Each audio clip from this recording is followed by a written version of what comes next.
All right. So that is this whole thing, this concept. The ship getting destroyed and the boxes landing on a planet like this and just sitting here for somebody to find it. Obviously, this is a big part of the dream of Star Citizen. This is what a lot of us imagine. This, believe it or not, is what they sold us on the Alpha 3.0. This is the Alpha 3.0 trailer for Star Citizen. And as you can all imagine, we couldn't do this. We haven't been able to do this. We've never been able to come and find a ship that crashed and left packages just crashed and aged on the surface of a moon. That's huge. That's crazy. And that is persistent entity streaming. So that's what we're talking about today on the stream. That's my fancy intro. I can't match that. So that's my best intro ever of a stream. But that's persistent entity streaming, enabling global persistence. And today we're going to do a little deep dive, just like a little deep dive. It's like small, like a swimming pool, but deep as an ocean. So it's like a, little, relatively speaking. We're going to do a deep dive into persistent entity streaming, look at how they've been talking about it over the last 4 years now, 5 years, 4 years. I have stuff all the way back to 2018. I've got some videos. Where are we? Let's move a little closer.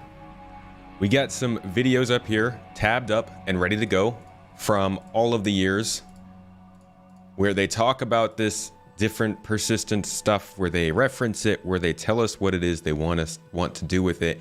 And today we're going to go over it in depth and see what is persistent entity streaming, what is global persistence, and why is it going to be a good thing for us. Welcome. Thank you for coming. This is a Monday stream. We are always doing something fun on a Monday stream, and I am happy to be joined by wonderful chat. Welcome, everybody. Early birds, I saw you. Early tomates, if you will. Welcome. How you doing? Good to see you. All the 07s in chat. Thank you. Punji, I see you. Revixie. Hello. Stolen Hot Pocket. Jeremy, Shifty, Cantor, I saw you all in here early on before the stream started. Thanks for coming through. Unloading Whale, P-Bon, Shempasta, Esteban, good to see you all. Guardian Storm, welcome. Raytheon 2, Shempasta, Anno. I love the a Stolen Hot Pocket. That's a... I love that one. Welcome, my friends. Yeah, happy Labor Day. I gotta give my mom a call. Happy Labor Day, everybody. We got a good old stream started, ready for today. So, let's discuss. The little engine that could. A shallow dive. See, but it's a deep dive.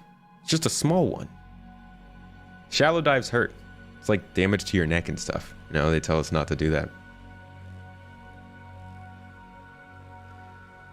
Wasn't iCache their first attempt? Yeah, so we'll hear iCache a couple times today. Good morning, Combat Wombat. If anybody is wondering where the Citizen Central episode from last week was with Dig That, Salty Mike, Joe Run, and Grumpy Eye, that will be coming out later today. We had a little bit of a problem with the uploading process, but it'll be up soon. But if you want something to go off of already, the new podcast was just uploaded. That was with Execute and Astropub talking about spaceships for like an hour and a half. We just talk about spaceships. It's pretty cool. Should check it out. When's the video about Pez? Coming out hopefully this Saturday. I just actually finished recording the script today. So I have to drive into Istanbul tomorrow. So tomorrow's no work, but hopefully Wednesday I can get that started on the edit, and it'll release on Saturday when I am gone and away off to the Netherlands. We're going on a little family vacation this week, and I'll be gone for a couple of weeks. What is Pez? My friend, I'm glad you've asked. How about we begin? YouTube thought that the stream was delayed with 20 minutes. Turns out the stream actually went live. Nice bug, YouTube. Thanks, YouTube. Sheesh. Hey, Cat Mom. Welcome. Yep, another mic. I am going to hit you with the explanation for Pez. But in order to understand PES, persistent entity streaming, first we kind of understand global persistence, which is the whole point of persistent entity streaming. So let's start with this little excerpt here. This is one of the first times that the company ever mentions global persistence in a major way. First time that they really do it in sort of an announcement form to start to tell everybody, hey, this is what this is what it's going to do for the game, and this is why it matters. Have replaced in a group in Jumptown. Big Boss Man is mine. I am sorry, Panda. Come again. Come again, my friend. Yeah, I gotta yeah, I'm gonna... It'd be cool to see Cast and Koala. Okay, so we start here with Chris talking to us at CitizenCon 2018. Our first little dive into persistent entity streaming, and what is it? And let me drop this music a little bit for you. All right.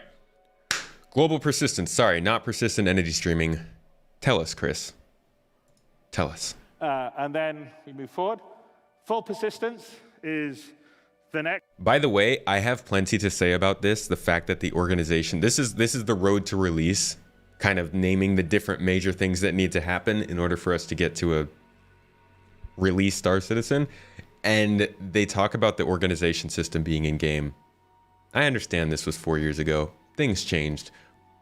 But it really sours me to see that the organization system was something they wanted to focus on, and just to see how bad it is still right now, when full persistence is clearly the next step. Hope that they can talk about that again soon, because just like many of the things that they push aside, they don't tell us about why or when. But anyways, full persistence. Let's hear about it. Next big thing, it's the 11th thing of the pillars we think. So full persistence, we talked a little bit about it at the beginning of the day, but full persistence is the ability for you to go anywhere in the universe and, me drop this remote on the floor. Doesn't work, so I might as well drop it. There you go, right? So, and then I'm gonna remote away, right? Yes, walk Chris. Out here. It's gonna stream out. It's gone. And I decide, oh, you know what? I really want my remote again. And then it's gonna remember that I dropped it. It's gonna stream it back in, even if it was on the surface of a planet. And it'll be there, and I can pick it up in first person. And that's a big step for us to be able to do that. And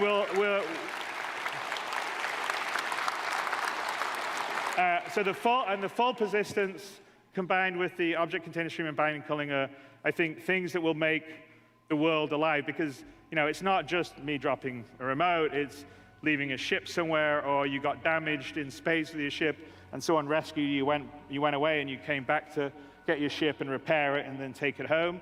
And we're gonna, persistence in your hab, so you'll go there, you can see that you can move and interact with the objects. You can, All right, Chris is gonna start Chrising here. He's just gonna talk about all the amazing things this will allow, but you got the idea of it. You leave something somewhere, it stays, you can always come back to it. That's the idea of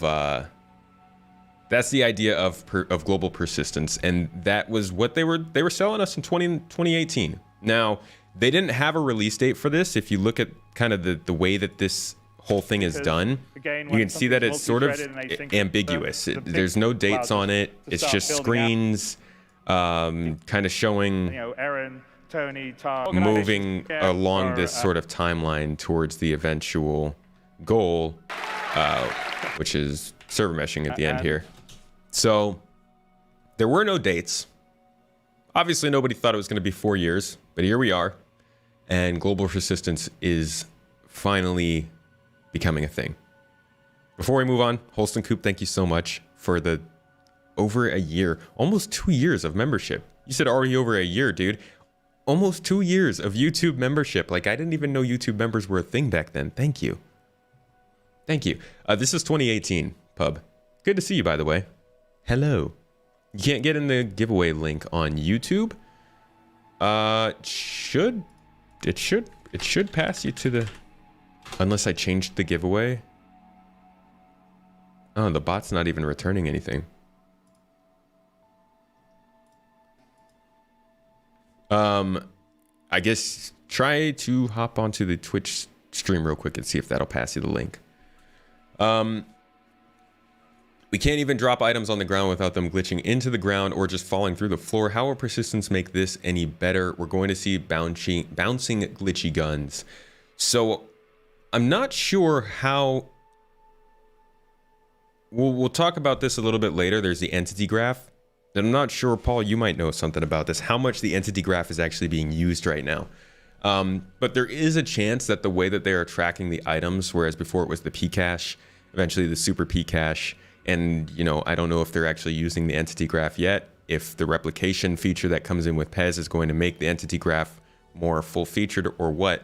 But there is a chance that this will begin to make items do less of that kind of stuff, make them a little bit more stable in the storage format. But on top of things, it might actually be server meshing that does that. So I could be completely wrong. It really... There's no knowing. Like, I can't answer that with any confidence. CIG might be able to, but I don't know if they can. I would say definitely expect plenty of glitches and things to happen with this in the very near future. Video is recorded on the weekend, is unlisted. Yeah, it's they're still checking it. They're not letting it be monetized, so I can't release it. So I just let people with the stream with the link have it. But I still think that they are still... Yeah, they're taking forever to pass it off as okay. Not sure why. When you get to be my age, persistent streaming takes on a whole new meaning. Just watch your video on Atomic Heart. Looks amazing. What other games are you interested in? I'm going to start doing a little bit more videos on that kind of stuff on the second channel, so keep an eye out. We'll talk about that more. No use of the entity graph. So it's possible that the entity graph is going to help with that stability as well. I thought that they said that they were starting to use it towards the end of last year. That's strange. I'm kind of a good thing. It's nice to know that the entity graph hasn't just come into the game and not made any difference. But yeah, the glitches will reign for sure. Let's go back to persistence and listen to what else he was saying before we cut him off. He was Chrising a bit. And you know what I really want my on that where or you got damaged in space with your ship and someone rescued you, you went away and you came back to get your ship and repair it and then take it home. And we're gonna persistence in your hab, so you'll go there, you can see that you can move and interact with the objects. You can find things on travels in space, take them home, bring them, leave them at your hab, or leave them in your ship. So the physical inventories are going to be very important in the game going forward in terms of being able to store and manage stuff. So the more you play, the more stuff you collect. If you're a hoarder, then you'll probably want to get a bigger room and space. And the other aspect of full persistence is the aspect of age, wear, and tear. So I long time ago talked about Death of a Spaceman. That's very much on our roadmap and plan.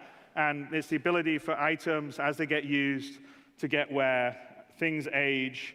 You as a character will Notice age. how much he's building on this idea of persistence. It's getting to this point that as you play the game, players in the game do things and it persists. So this universe is not a theme park that gets reset every day that you come back and visit. This universe is a living, breathing universe that changes as players live in it and interact with it. And I think that's probably one of the biggest things. That's why we call it the persistent universe, is that it has a life and a persistence, and people's actions will mean something in it. And that's a very, very important part of the 11th pillar. And the last one, if we go... So you can tell just how much he's continuing to stack the idea of different parts of the game on global persistence. These aren't things that are brought by persistence, but habs, always persisting. I saw somebody ask about habs, how they will be instanced. They've talked about both kind of methods. I think they're going to choose sort of a mixture of instancing and also having player actual apartments. In order to help expand the cities, they are going to keep building apartment buildings that players can use. But I don't really know how much we should rely on that kind of idea, because that's going to require changing the way the public transit works, where it goes to, how long does it take to get to a spaceport. There's a lot of logistics in that. I honestly think that they'll stick to just a few buildings per city and instance them most of the time, probably on a pretty convincing way, a per room basis, so you never really run into other people. But yeah, I think player housing will probably be instanced mostly. But you can see that things like habs, hangers, even death is super dependent on this idea of persistence. So continuing to kind of build up the importance of it, and also just kind of dropping the line in there of how important it is to make this go to something like server meshing. So that was 2018. That's what they were saying. We're going to jump forward now to 2019, where they were talking in a pillar talk. This is with 4 of the honestly most important people in the development of the game, talking about things like persistence, which in this instance is not global persistence, but platform persistence. This is something we got a couple of years ago. And it's the reason that now, even though there are wipes, maybe every couple updates or every couple of years, you still have the same money you had at the end of the update at the beginning of the next. You still have the same ships, the reputation, all that stuff wasn't even a thing before this. Literally, every time an update came out, we had to start over. So this was a big one, but you'll also hear them talk a little bit about global persistence. Can't wait to hand place every book, decoration, and piece of food and utensil on your ship, and then blow up and just have some spoons flying around in space. Theoretically, the only performance issue is if a lot of items load in or people are in proximity of a lot of items. Once it streams out to the database, it shouldn't be an issue. But part of what they talk about when they talk about this persistence, and I think we'll hear it in some of these videos, is they talk about the idea that items are going to be more reliably tracked. We'll have less, false positives or less misplacements of items by the game itself, because it will have a much more reliable way of tracking each item and their attributes. That's what I'm thinking could help with things like items glitching, but again, not saying that is it. I think we can all agree that medical gowns need not to persist. Yeah, maybe. All right, let's listen to this. This is platform persistence. Server-side OCS, we don't have the full universe persistence in, so we're going to have a more enhanced version of persistence in 3.8 than we previously had. So if you buy things or rent things or do stuff with in-game money that you've earned, and the in-game money you earn will have the ability to persist it between patches even from 3.8 onwards. But the proper persistence is I go anywhere, I take my Elroy's cup, I get my coffee at the space station, I take it with me, I get on the spaceship, I fly to a planet, I walk in a forest, I litter, I drop it on the floor in the forest, I get off, I fly away, and then Sean flies to the forest and... He loves the coffee cup. In fact, I was looking for more examples of this speech because I know he's given the coffee cup example more than like 3 times. Anybody else have any links for those? Please drop them in my Discord, because I'm trying to get them all, making a little montage for my video coming out about Pez. Sees an Elroy cup when he arrives in that area. So and I grab it and I sell it. Yeah, there you go. But then you come back and you think that there's a bug in the game because it's gone, whereas in reality, Sean took it. Yeah, so the second stage of the SOCs is the full persistence comes in with what we call the iCache, which basically... iCache is the predecessor to the entity graph, which we'll be talking about later, but we talked about a little bit already. Will save out all the state and position of any item in the game when you move away from it. So if you have to, which is what's happening on the server right now, it streams out like what's there, and right now we're persisting it in the server's memory, but we aren't persisting it back to a cloud database just yet. So if you play the session, you drop stuff, put stuff everywhere, it'll all persist in the session in 3.8 server OCS.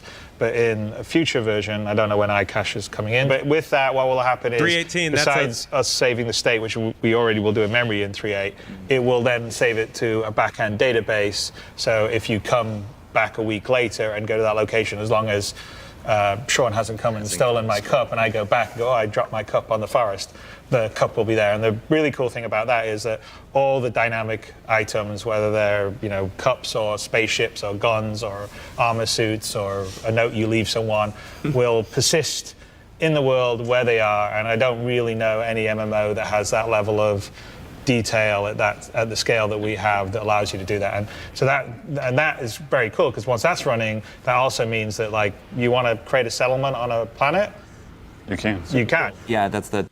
So this is the next step, right? We've talked about how this idea of persistence has a lot of features stacking up on it. Now we're talking about the idea of persistence actually going into a feature. And the feature they've given the name to is iCache. And what we'll learn over the next few videos is that even though they were building iCache and depending on iCache, and they thought iCache was ultimately the goal that they needed, eventually they would test it and find out it wasn't. And there's a lot of complex commentary involved in all of that, but we'll talk about that later.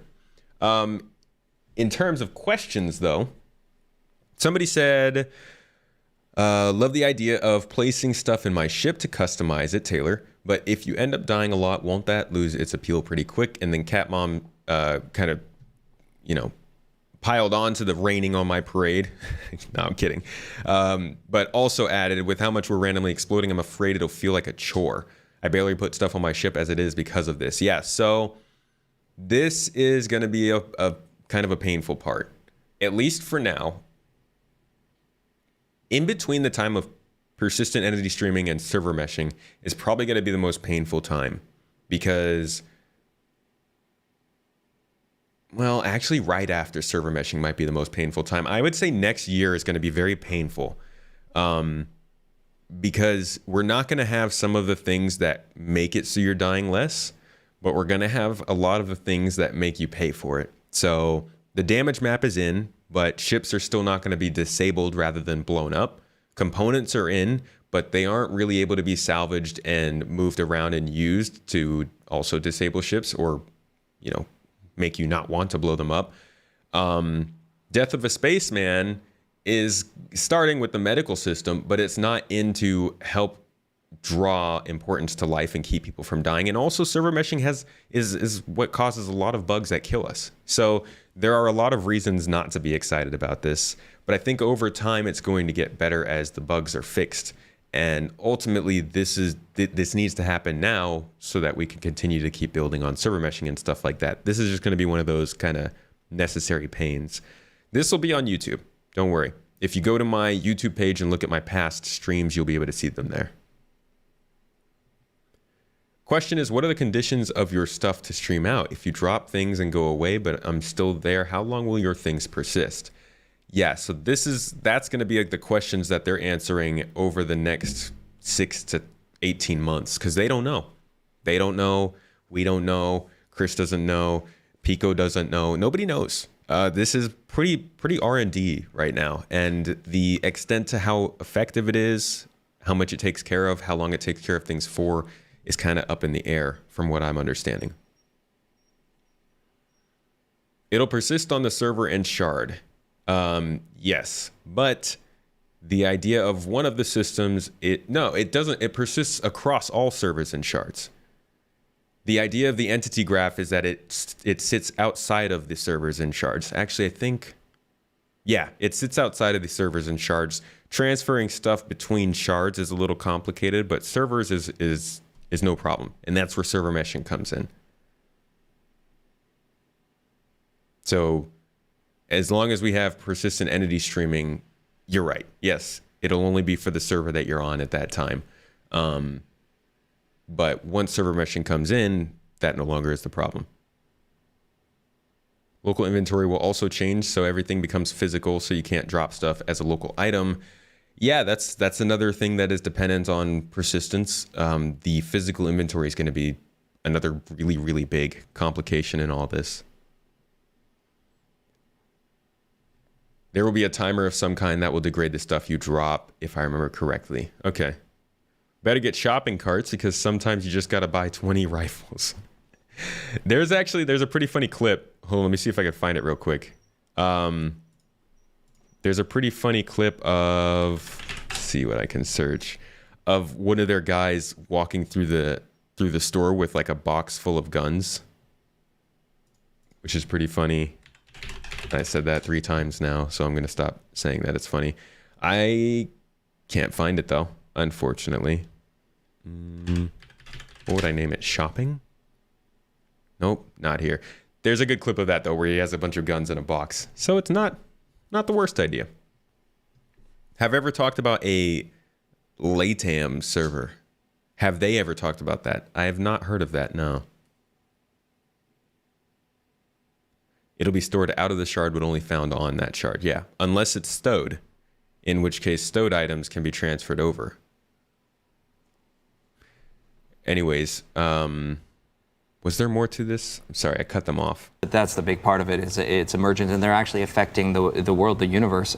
In so many games, it's all very scripted. It's all very, they say you're affecting the world, but hey, after 200 fights and all that, there's no direct affection, right? But this is actually an evolution by the players. They're again creating settlements, setting up things. Yep. I think that's exciting.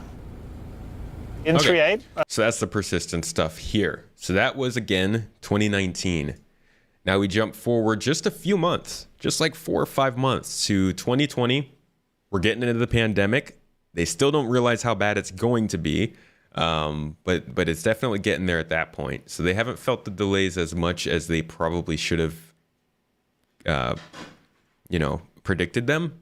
But we'll hear what they have to say about persistence here. Even here, they have a little bit better of an idea, I think, and a way to show it or explain it than they did in that last one. Why did CR estimate Evocati of Pez to be with us by June, July when Pez was only demoed in a dev's machine? Yeah, I guess they thought that it was going to get to go to the, what's it called? The game dev branch much faster. And that was just, yeah. I mean, we obviously wouldn't know what processes would lead to that. And I don't know really what's worse, if he knew and still predicted it that off, which, that sounds like Chris, or if he didn't know. Because I would really hope he knew before writing that letter.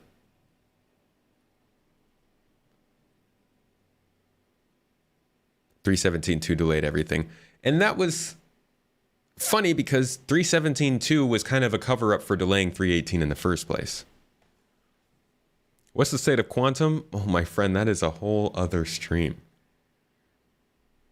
But we're gonna talk about that because they're probably going to give us some information on that in Inside Star Citizen in the next month or two. So we'll definitely be talking about that within the next couple of months. We'll have a whole stream talking about Quantum, what it's doing, where's it going, how it got here, all that jazz.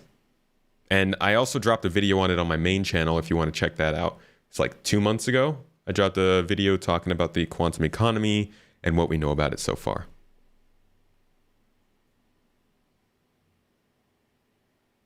They going to delay 3.18? Well, it depends. Delay from when? when do you think it should be? You have to be optimistic with timelines as the leader, but not as the public communications person.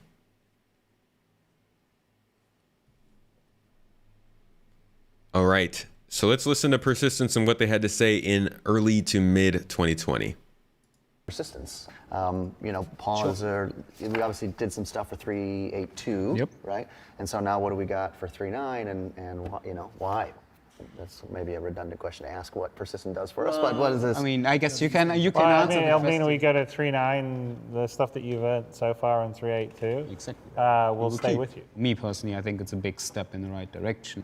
We can lose some in-game persistence, but we can't really lose people like their earned UEC or their items they bought and the ship they bought in-game, right? So, and hopefully we've cleaned up some of the initial glitches of it. Of course, I think we'll, if there's an exploit and someone's figured out a way to get a couple billion credits, we reserve the right to either individually edit those people's accounts, so we can just take the money or the items away from them, or just general down cap. with big or government. Just do a general cap, as Paul says, or even occasionally we may decide, well, we need to just reset the database and do a general wipe, which we're going to try not to do that if possible, but you never know because we're constantly adding sort of new structures. So we got our next the next stage on the persistence, which Paul can probably talk about, is sort of the iCache side of it, which is there it is more, again, like more fidelity iCache. in the persistence. So what we My have right iCache now don't is wiggle. saying, well, these are the items you have, and we're storing those in a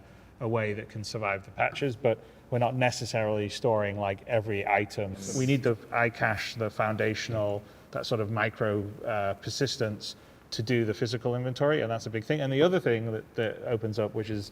So physical inventory, just to confirm right there, is dependent on this system. Items to do the physical inventory, the foundational. We're not necessarily storing like every item. We need the iCache, the foundational, that sort of micro persistence to do the physical inventory, and that's a big thing. And the other So this actually could help with some of the inventory bugs we have, because a lot of those bugs are the system not being able to keep track of the items, right? It takes a while to load in what items are in your inventory at that time. The entity graph coming in and persistent entity streaming being faster than, assuming it's faster than what we previously had, might help out with some of those inventory bugs.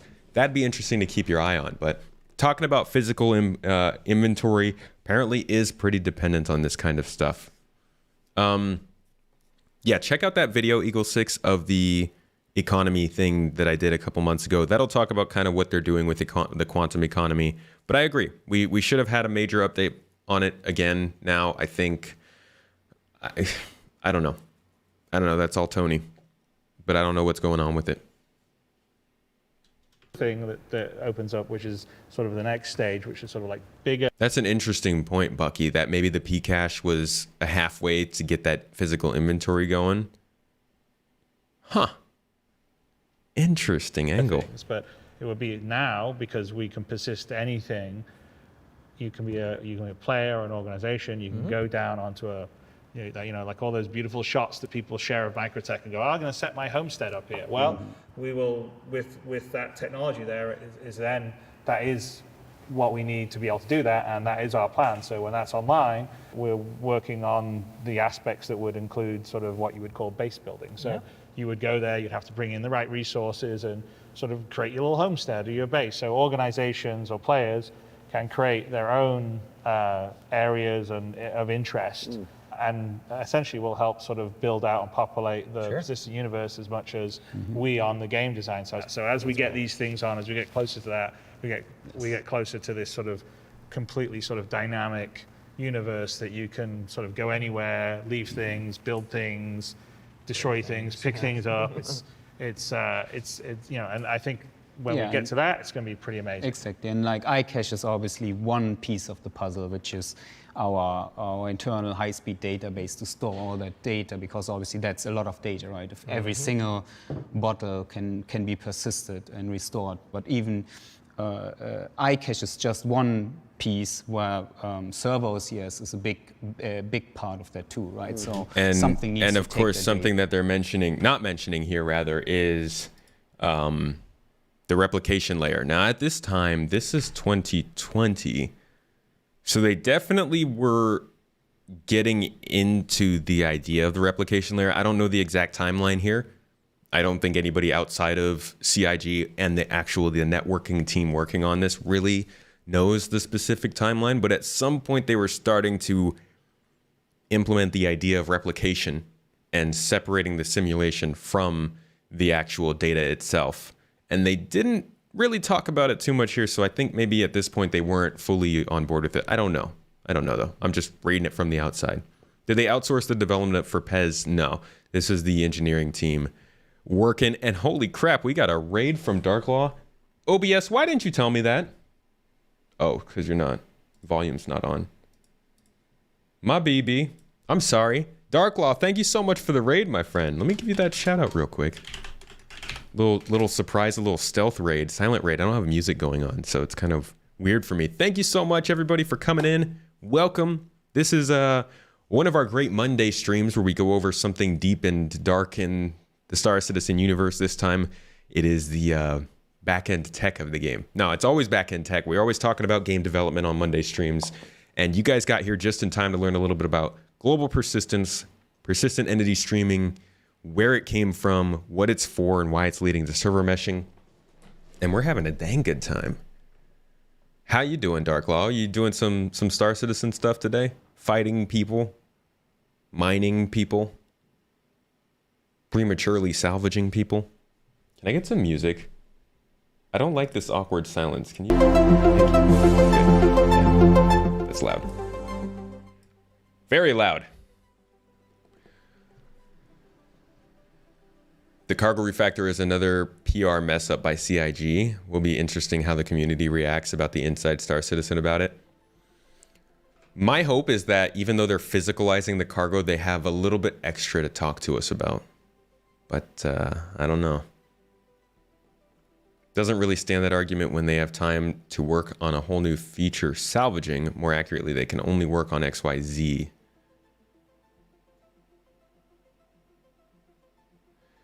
Got a price on your head now, Crime Stat 5, just for removing some miners from a claim. Don't mess with those miners.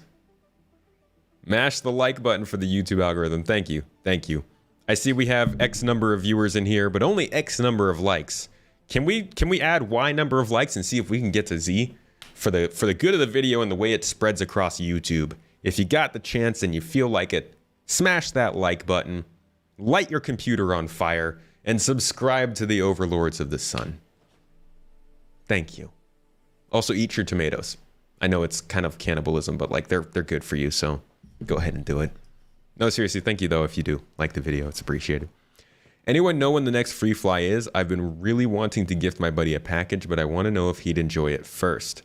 Nate, I'm going to go ahead and assume either during the last week of the ship showdown, which is probably the end of this month, or CitizenCon time, which is October 11th, I think. But most likely, oh, is that, okay, that's going to be a free fly in 3 days? Cool. I didn't know if the ships were free or if access was free. There you go, Nate. 3 days. You timed it perfectly. Tomatoes destroy your gut? Love growing them, though. They are very pretty when they grow up. Oh, that sounds really creepy to say with no context. Oh, God. Oh, somebody's going to clip that. It's going to come back and bite me. Will be a free fly. Dope. Cool, cool. Glad to hear that there's a free fly. I think that's the best way for people to learn about the game. There's all kinds of news and opinions out there, mine included. I post a lot of videos about this game and talk a lot about it. But the best way to learn about it is to try it yourself. The only problem with that is just so hard to get through the website. Cave diving event time. Have fun, everyone. Cat Mom throwing an event for GII. One of the event coordinators in my organization. If you ever want to get into an event, start some group play, maybe specialize in something, get some training, or even start running your own groups, feel free to apply. !org, or just go to our website, gii.app.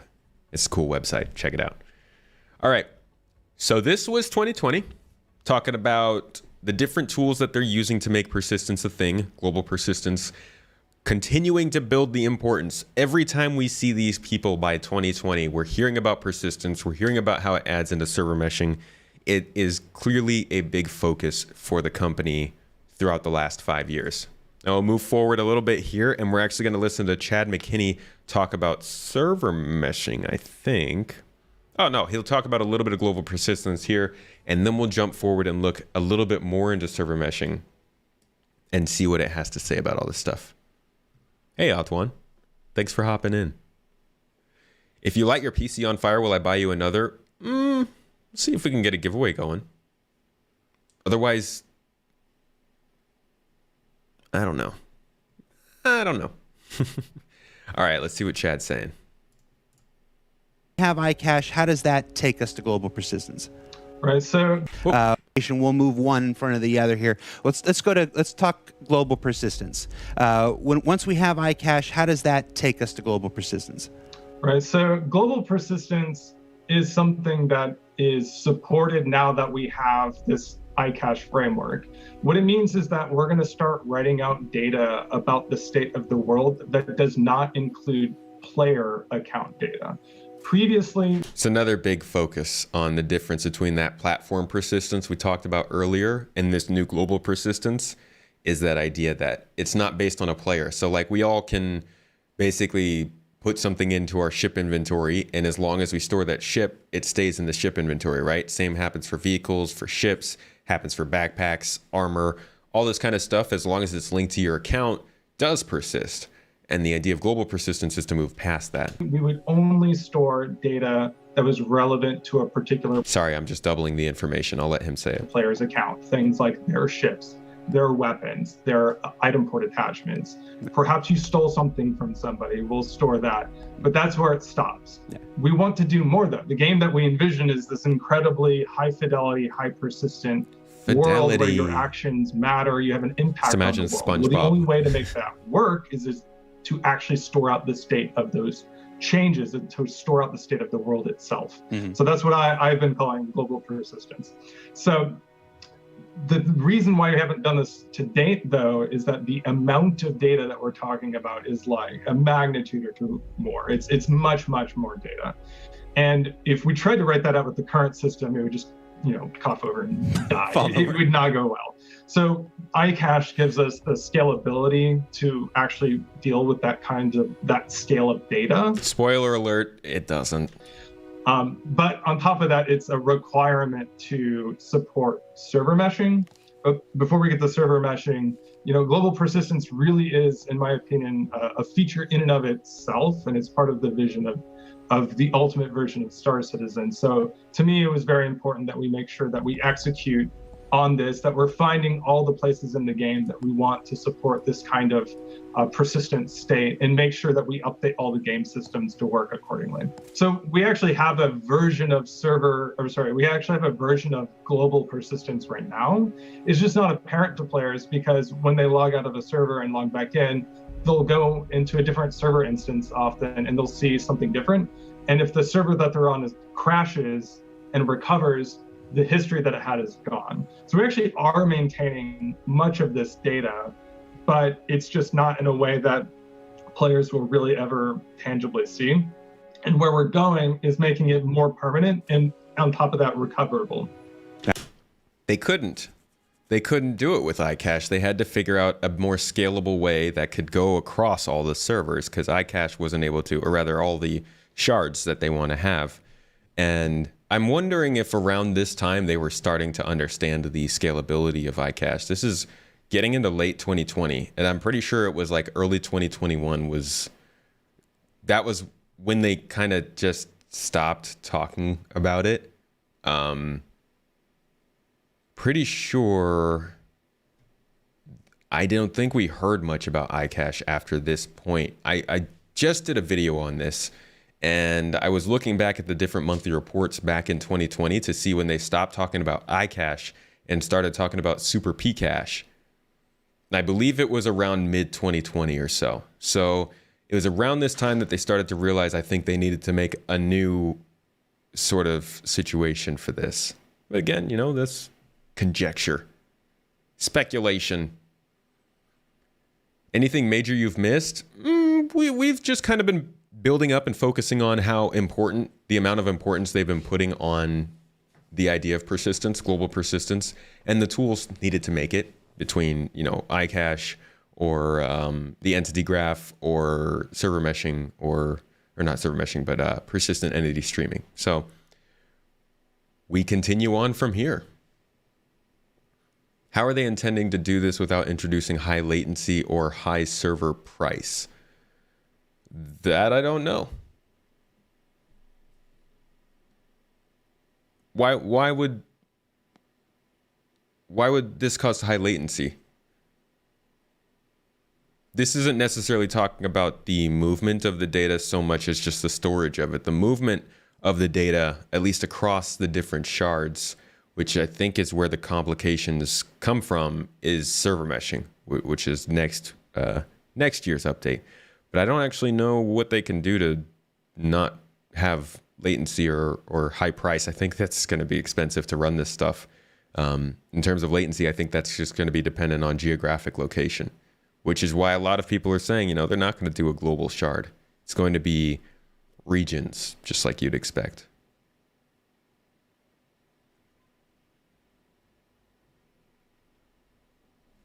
We just have to buy more ships to get better servers. Let's see. So let's jump forward real quick just to see what the issues for server meshing are. See if they have as we anything to talked say with about Chad persistence. McKinney. But your team's not sitting there just waiting for them to finish their work. You guys are in progress now. Tell us what you're working on now. Well, right now, we're working on a couple of things. We're working on... Right, good call, Nikaj. I don't know why I didn't think about that. The fact that this whole system is meant to be a lightweight way for them to pick and choose the data. In fact, the way that they switched from the iCache to the entity graph, the graph format allows them to find and choose data much more quickly than they were before. And I think that was part of why they switched from iCache, because it couldn't work as efficiently for such a high amount of data as the graph-based structure could. And we'll get to that, I think, again up in this video, but we're still a little ways away from that. Getting the time synchronization correct, which probably doesn't sound very server meshing related, but we've been aware for a while that there's been lag, rubber banding, and kind of desync issues present in the main game. And obviously, with all these servers connected to each other in a server mesh, that's going to make the problems worse. That's the thinking. So we kind of need to address it a bit now. We can't promise that we're going to completely solve it first go, but we're investigating the situation and trying to make as many improvements as we can. And a lot of the issues seem to come back to time synchronization between the client and the server. And in server meshing, just to remind everyone, servers will be connected to each other. So one server will be acting as a... So this is mainly about server meshing. So let's step forward to persistence once again, another conversation surrounding that, this time in 2021 between Chris and Sandy. He clipped the thing I didn't want you to clip. Of course. I believe that server meshing and Pyro might come next year, but I don't believe it's a for sure thing. They switched to entity graph because relation databases suck. They are slow to use for high data volume traffic. That's what I was saying, though, right? The version they were using before was too slow, so they switched to entity graph because it's more efficient. Shemp, thank you for continuing that sub, by the way, on Twitch. I appreciate that. Big thanks to Aaliyah and Jotin for starting that sub off. What channel do you post it in? There's a live streams clips channel at the bottom of the server. If you have the live stream followers role. All right, let's see what they have to say here about server meshing and persistence. 2 weeks, 2-3 weeks. Sounds good. So this is actually quite a large question, but you can keep it short if that's even possible. Yeah. What's happening with server meshing? Okay, well, server meshing we're working really hard on. We have put together, probably our biggest engineering strike team. So we have a whole bunch of the engine team that's working on it, as well as the networking team, led by Clive.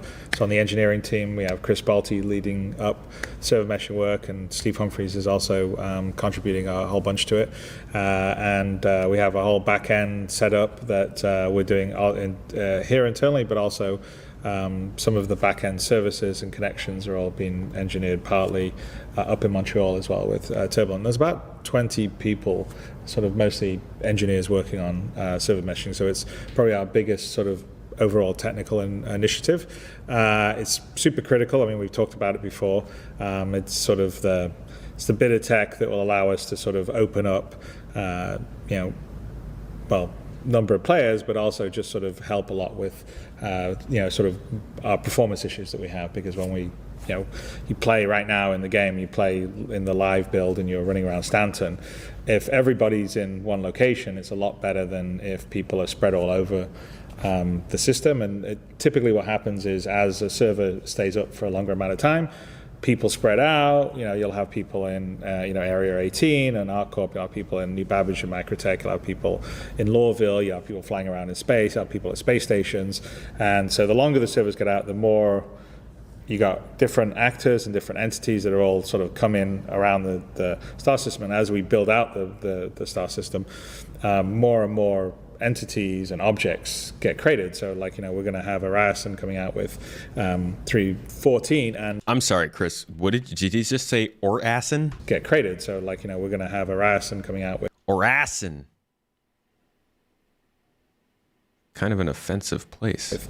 3.14, and that's hundreds of thousands of new objects and entities that just come in with that. So if someone goes there now, all of a sudden that's hundreds of thousands of more entities and objects that the server has to simulate. So the key with server meshing is this is allowing multiple servers to handle different areas inside a star system, and even later stages of it, multiple servers working together to handle even one area, like a Narasan or a New Babbage or something like that, and allowing players to seamlessly sort of travel around and be passed under the control of different servers. So the authority passes from one server to another server as someone goes, and that allows us to have a much larger amount of players in the same space and instance. It's also incredibly critical for transitioning to new star systems. So if you go for a jump point and you go to Pyro, for instance, we need to transfer you from the server that was handling you in the Stanton system to the server that will handle you as you enter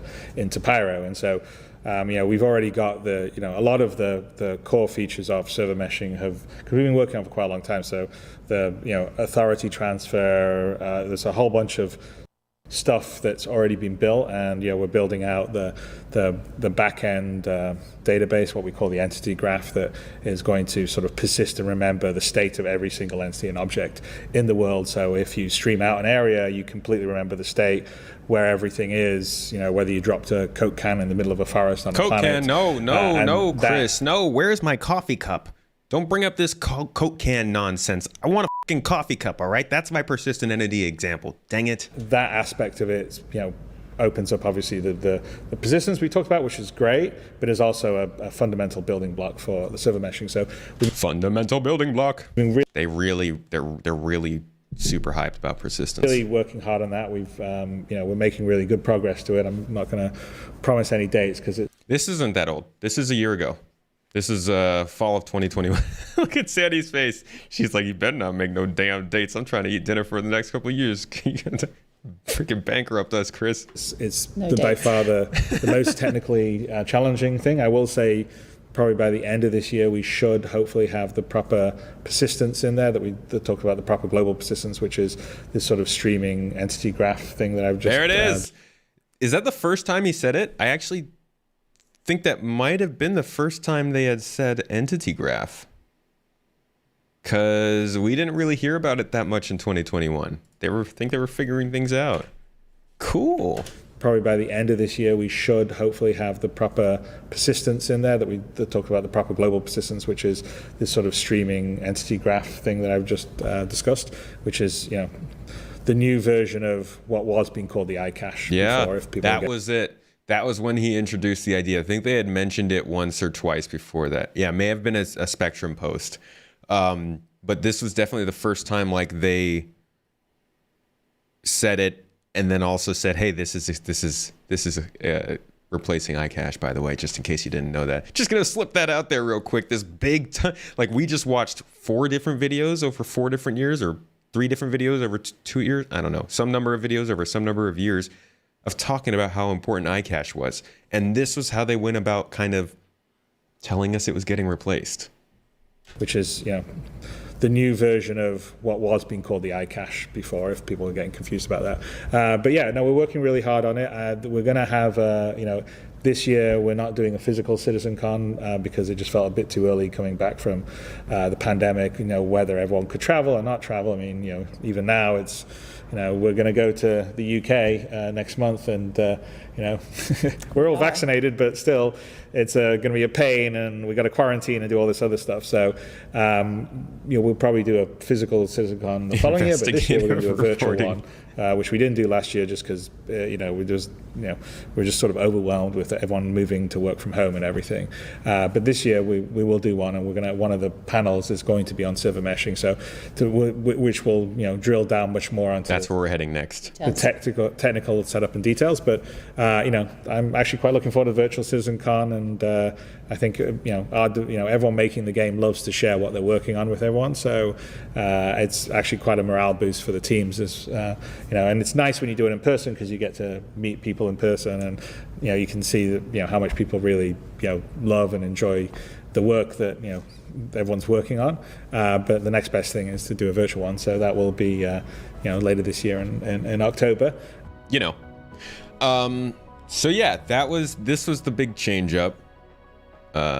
This was last year, fall time-ish. And this is really when we started to transition from this idea of iCache to the entity graph, which is similar. It wasn't like a huge changeover for us. I mean, I guess people like me who don't know what the heck they're talking about, but it was mysterious up until the letter for the chairman this past, like just a few months ago. For the most part, I think most of the community was kind of in the dark. Hey, why did you switch from the iCache to the entity graph? Hey, you said this was something you expected by the end of 2021. What's going on with it? Hey, what the f do we do? And no, we didn't really get to hear anything until that letter. So this is an example of bad communication from Star Citizen. In my own humble, most likely unappreciative opinion. No, this is definitely, I think, bad communication from them, just because they weren't clear. They told us things were happening, but they weren't clear about why or how or when or anything like that, really. And this isn't enough for me to say that they're bad at communication, because I think that they are definitely net positive when it comes to the communication, but this is one of those like sore spots when it comes to the way they handle news for me. And they did it again just now with 3.18 and persistent entity streaming. We really didn't know what was going on, even though internally they had already been like, hey, this is clearly not happening on the schedule that we want, and things are getting pushed back a bit. Took them a while to tell us that, though. And I'm not telling them they were right or wrong. I'm just saying this is something that I think rubs people, including myself, the wrong way. They're really good with communication compared to other game companies. Absolutely. Just not as good as they should be. Absolutely. I think this is one of the only places they really struggle with. After the roadmap thing that they fixed, pretty good. They stopped doing so many new dates, pretty good. But the ability to tell us bad news is still kind of rough. CitizenCon this year is in October. Chris will likely not do anything major in terms of gameplay. Might do a keynote, tell us what the immediate future looks like, but it's not going to be a big show like it was in 2020 or 2019.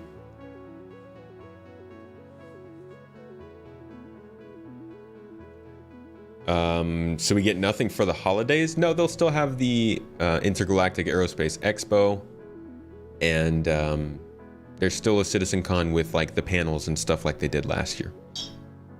As a senior backend software engineer yourself, you really wonder what it was like for all these years on their backend team. There must have been people on the team saying that relational databases won't scale the way they need. Were they just ignored for years?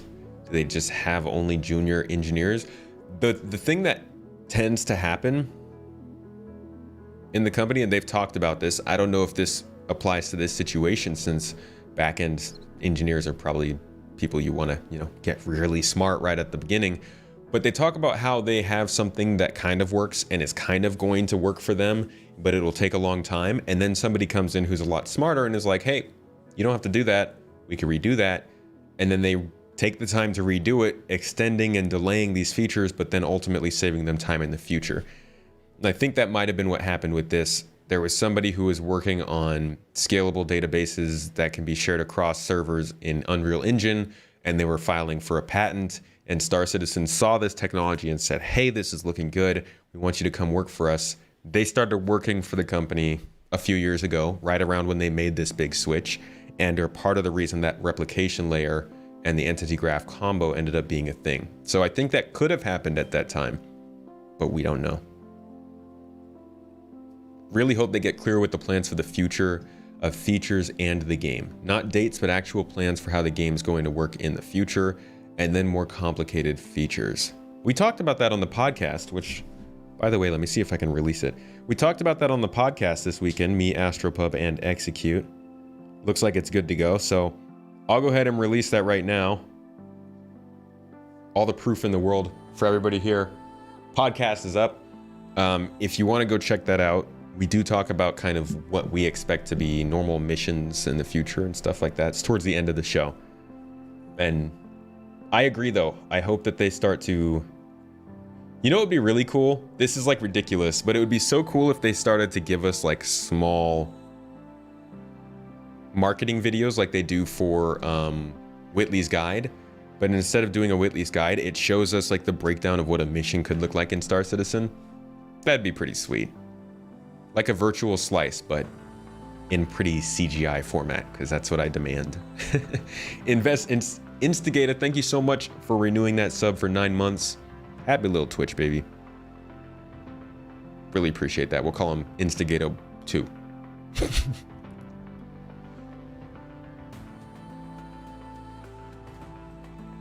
It is Labor Day. Get a drink. Just let Turbulent do the whole PU. They're the only ones that seem to make progress. Honestly, I wish Turbulent would do a little bit more. Like, I've been hearing about Turbulent redoing the website since I started paying attention in 2016, and the website still is not very good.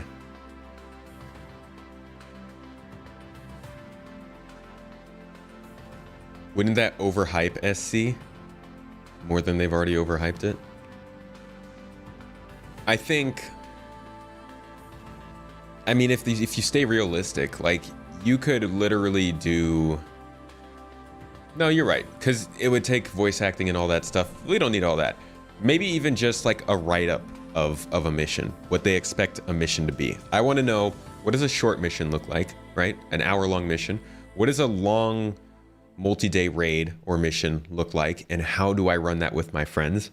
And what does a long 2-month expedition out to different star systems look like? I guess that's just a combination of a bunch of those smaller missions, but I want to know, how are the storylines going to be long, singular missions? Am I going to have to make those storylines myself? Plenty of questions around that stuff. Maybe they wait for the website relaunch or something like 4.0. That's the thing, though, is they've relaunched half the website. The half that's focused on selling things is very up to date, and it's really nice. You mentioned Astropub. He talked about Pyro and such in his own stream, and that made me believe we'll see Pyro around SitCon 2023 or IAE. That's possible. That's a realistic timeline. I say realistic, not knowing what the heck is going to happen with persistent entity streaming. But, you know, maybe.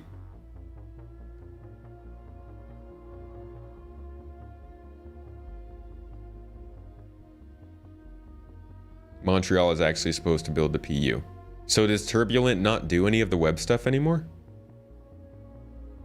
That's always kind of confused me, because I know Turbulent does online services as well. Like in the monthly report, it used to say online services and then Turbulent. Did they cut that out?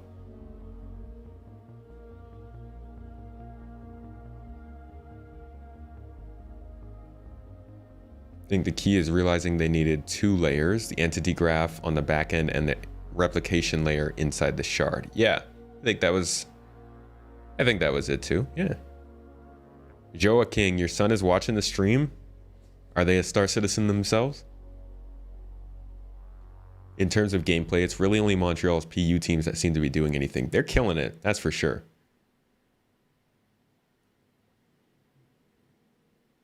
Yeah, they do the Planet Dev as well. Montreal does a lot more than just the website, but I've always associated the Turbulent studio with the website.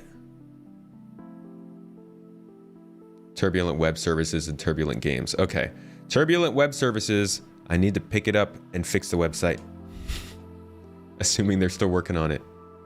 You might be bright-eyed and bushy-tailed, Shemp. Oh, nice bushy tail. But I think it's incredible that they built a company while building a game, while building new tech, basically in public. Yeah, all while keeping it running. For as much as they did,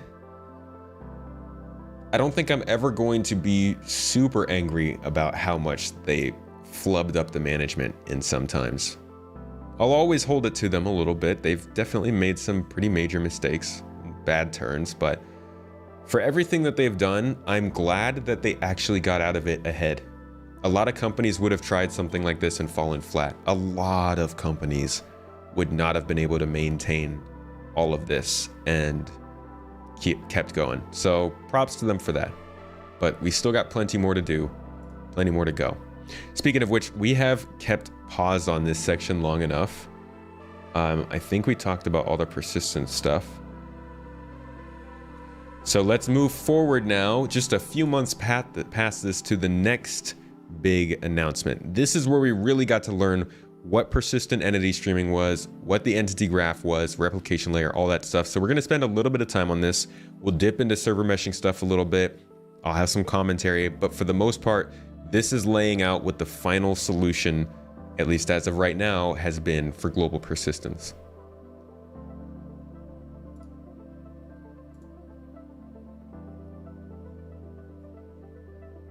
Oh, it's going to cost way more than 500 million. This stream is about persistent entity streaming, Sean.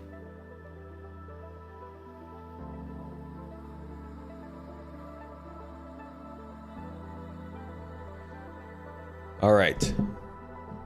Let's see what they have to say here. Let me turn down the music just a little bit for you.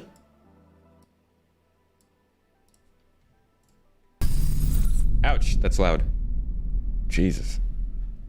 Hi, my name is Paul Reindl, and I'm the Director for Online Technology here at CAG. I wanted to take this year's CitizenCon as an opportunity to give you some insight into our exciting persistent streaming and server meshing technology. In this talk, I will cover a quick overview of the current streaming and server architecture and how we plan to transform the existing tech into what we call persistent streaming and server meshing. I also have Benoit Beauséjour with me, who later in the talk will give you more insight into the graph database that is powering persistent streaming. Hey Ben, how's it going? Hi Paul, hi everybody. I'm super excited to share some of the details about what the game services team at Turbulent has been working on to support the efforts to build this technology and make it a reality for you guys. Cool, let's get started. Okay. This is universe setup. We don't need that. That's subscribing server meshing stuff. Here we go. Streaming and replication. That's why we developed entity bind culling and object. Hey, Judge, thank you so much for becoming a member. So he's going straight into entity bind culling and I think object container streaming, which is something that we had gotten earlier. You heard them talk about that a little bit in some of the other videos. Container streaming, which allows us to stream object containers and streaming groups individually. When the game server starts, all entities and object containers within the solar system are loaded into local memory of that game server. These entities are not streamed in, we just store the initial state in server memory. When a player connects, we create a so-called streaming bubble around that player, and object containers as well as streaming groups that are visible from the player's point of view are considered inside this bubble. Any object container that is inside the bubble will stream its content, and any streaming group within the bubble will also be streamed in on the server and then replicated to the client. Entities are considered inside the streaming bubble if their projected screen size on a virtual 1080p plane is larger than 5 pixels based on distance to the player. So while a large object, like a moon, will be considered I can't tell your wife you're supporting a tomato on the internet. inside the bubble from far away, a small object like a ship will only be considered inside when it's much closer to the player. When the player starts moving across the universe, Vivi, thank you so much for the sub. Will become saying, I actually played some Star Citizen the other day for the first time in almost a year. Performance has definitely improved. I can't wait for ship components and the ability to remove and repair them. Neither can I. We've been waiting a long time for ship components. That's, oh man. That's going to be a really, really nice addition. And I can't imagine all the complications that come with it. Finishing up a house, Judge? Ah, I see. I see. Well, tomatoes are good luck for houses, so it's a good call. Unbound, and the replication layer will remove these entities from the client. Entities that enter the streaming bubble... Sorry, I cut that sentence off halfway. I'll go back a bit. Entities that leave the streaming bubble will become unbound, and the replication layer will remove these entities from the client. Entities that enter the streaming bubble will get bound to the client, which caused the network layer to replicate these entities to the client, effectively streaming them in. We call this technique entity bind culling because streaming on the client is driven by the network layer. So this is what already happens. He's going to explain why this is inefficient. Server meshing will most likely improve your client-side performance. I don't know about persistent entity streaming, though. Binding and unbinding entities. If entities are not in any client streaming bubble, so no players in their vicinity, These entities are also streamed out on the server. They go back into a dormant state where they are not simulated.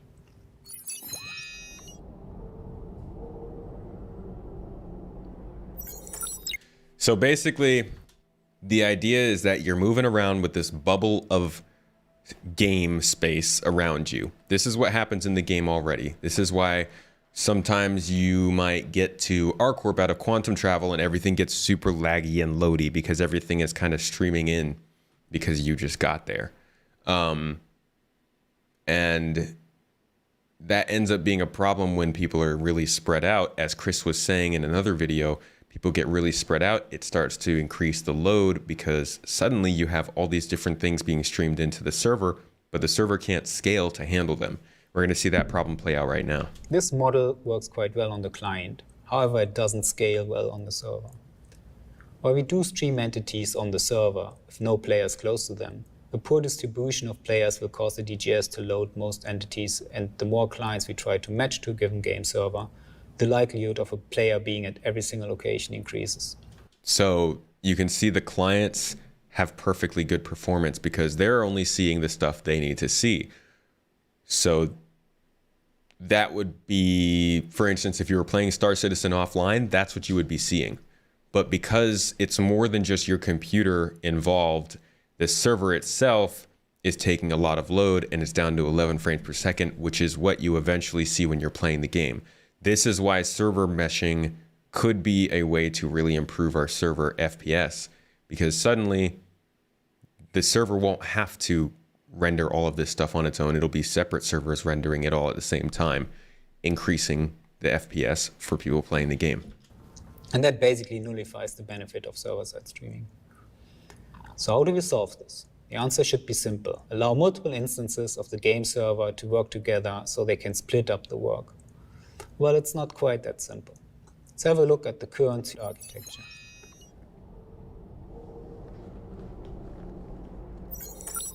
As of today, we have a traditional client-server architecture. One instance of a dedicated game server serves up to 50 clients. This is called instance, as the dedicated game server has its own instance view of the persistent universe. Once the server is full, we start a new server instance, which then serves additional 50 players.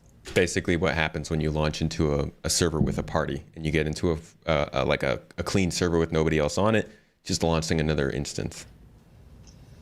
As we've seen before, when a DGS instance is created, it loads a unique version of the Stanton system into its local server's memory. Therefore, each dedicated game server instance has a unique copy of every single object that's part of Stanton. As these entities only exist in the memory of the game server when the instance is shut down, these entities are deleted. 30K. And they mentioned that in another video we watched earlier when he said that the global persistence kind of works now in that if you always were loading into the same server, the stuff that was persisting would still be persisting. Like you would notice that persistence happening, but because so often when you do load into the game, it just puts you into any old server, you almost never go back into the one you were already in. Sometimes you do. I mean, we see it a lot, you know, and you jump out, you jump back in, you see the same stupid people in chat that you were trying to get away from. The goal of server meshing is to allow multiple DGS instances to work together and divide simulation costs between each server in the mesh. In the best case, we can scale this to infinity by adding more nodes to the mesh. As we saw earlier, each server node stores the state of entities locally. If we want to mesh these servers together, we need to find an efficient way to synchronize state between each server. With our current architecture, depending on the vision of the simulation and the overlap, this would require a lot of synchronization points between each node. It's an exponential problem, as in the worst case, each node would need to talk to each other node in the mesh, severely limiting our ability to scale it. So I believe this was what they were originally planning for server meshing. Having a, correct me if I'm wrong, Paul, I might be wrong about this. I think this was them replicating DGS inside of servers. I don't know. But this did not work. To solve this issue, we are separating simulation and replication. Instead of just meshing multiple dedicated game servers. Yeah, so that was the original just basic game server mesh. where they would just, each server is on the same database, they're all linked together, you can just jump in between each one. Together and have them synchronize state between each other. And this was that new thing that I mentioned they kind of started around 2021 when they brought on that other person. They made a switch to separating replication, separating the replication of the data from the simulation of the game. And it's also what Benoit was talking about in the recent video, talking about persistent entity streaming. So this right here was a very, very important dedicated moment. Game servers together and have them synchronize state between each other. We are introducing a new layer called replication layer. The replication layer has two major functions. It holds the state of every entity in memory and replicates the state to clients, but also to server nodes. I said server node because in this setup, the traditional dedicated game server becomes a game server node. This server node connects to the replication layer, very similar to a client, and only a subset of entities are replicated to that server node. Replication to server nodes is controlled by the network bind culling algorithm that we saw earlier, and is driven by streaming bubbles. And it works very similar to how it works on clients. The server node has certain streaming bubbles assigned to it, which will cause the replication layer to replicate entities from these streams. All right, so this screen gets a little bit weird. Basically what happens here is the screen we saw before. I'll go back to it actually. This screen right here. This showed us multiple clients, right? Computers, us, on a server. So you got to see how the clients were running fine, 60 frames per second. The server was running poorly, but clients were only seeing the things that they needed to, while the server was seeing everything. And this was updated in real time at all times across all servers in every situation. Now we go to this model. It works very similar to how it works on clients. The server node has certain streaming bubbles assigned to it, which will cause the replication layer to replicate entities from these streaming. Now, instead of seeing clients on a server, we're seeing the connection between the servers and the replication layer. So the replication layer has taken the place of the server. It can see everything, but the servers only really have to simulate still one part of all of that data. They've essentially taken all of the data and separated it from the simulation that's running on the server. So the server itself no longer has to keep track of all of that stuff in the system. Bubbles to the server node. Contrary to a player's client, a server node has the additional responsibility to execute server-side authoritative code for those entities, controlling AI, doing damage calculations, etc., etc. The result of this simulation is then written back from the server node to the replication layer and from.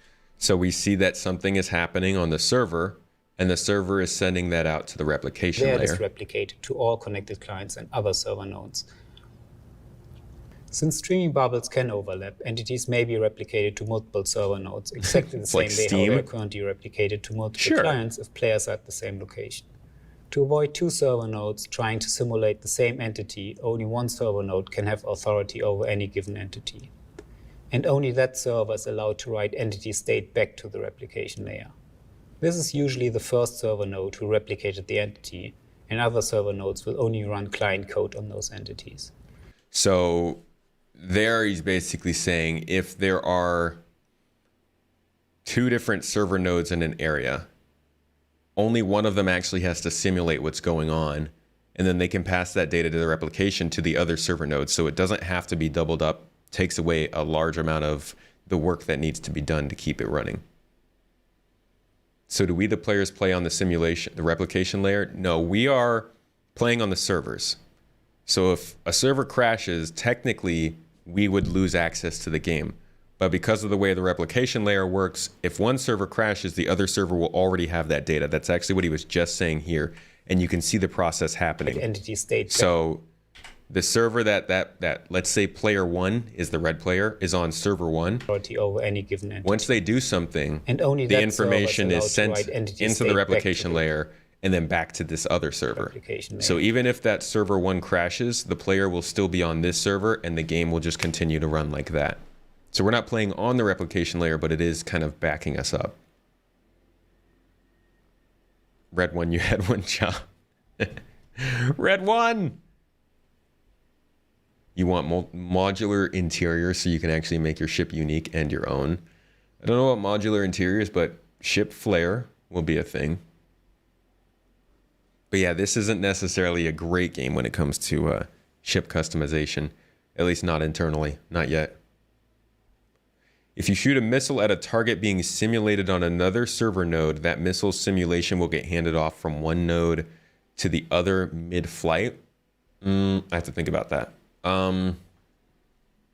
Because it gets, obviously, these kinds of edge cases get very complicated. But yes, I believe that is the case, because the missile itself depends on the data. The simulation can get passed off between the servers. I wouldn't base your expectations of the whole game on that answer. I might be wrong, but I can't know for sure. But like Balur said, it might never be that granular. You know, if your missile has less than 1,000 meters in range, then the chances of you being on one server and firing into another might be really small. Depends on how they do the transitions between server areas and stuff like that. I can't know that much. That's questions for this guy. This is usually the first server node who replicated the entity, and other server nodes will only run client code on those entities. Basically, you can see a game server node as a client with authority to write the result of its local simulation back to the replication layer. Authority can transfer between server nodes. For example, if an entity leaves the streaming bubble of the current authoritative server, it is then transferred to the next server node that has this entity currently streamed in. Right, Balur, it's more a question for dynamic server meshing in that case. How will this be able to handle huge battles with 500 players around a planet with thousands of bullets going off a second? Won't there still be an issue with latency? Likely. There's going to be some upper limit. At some point, the system's not going to work, and that will be a problem. In that case, maybe, I don't know, they'll be instancing that battle. Not really, can't know. That battle itself might be in one server, and then the planet is its own server, but again, 500 people in one server is a lot. So, I don't know. These are questions that we don't know the answers to yet, and I don't think they fully do either. Further authority can be... Because like 500 ships is a lot. Or 500 people is a lot, right? Even if you were talking about Idris, 500 ships, that's like, that could be 10 Idris fighting, right? With a bunch of people on board. But if you're not talking about that, you could be 2 Idris and like 200 Mustang Alphas. Imagine what that would look like. Even just 10v10 right now in a space battle is pretty crazy. 500 people in a single battle. That's going to be really, really hard to make happen. There was that 100-player battle clip that looked pretty good. Yeah, and that's honestly what I would expect a lot of battles to look like. 50 versus 50 is a lot of people. And even if we're doing server meshing where we have orgs of 2,000 players going up against each other, that org having the logistics to get 250 players together into an organized battle is going to be crazy. So, you know, it's possible, but I don't know if it's going to be a thing in the game. Didn't Chris Roberts kind of promise 1,000+ battles, or is he backtracking on that? I don't know, but he better backtrack on it if he did.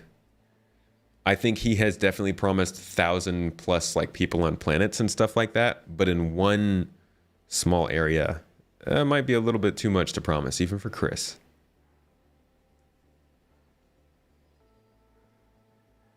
So basically having huge capital ships is a waste then. No, that's not what I'm saying. Like I said, 500 people could be 10 Idris. 50 people on a ship is like, you could do that.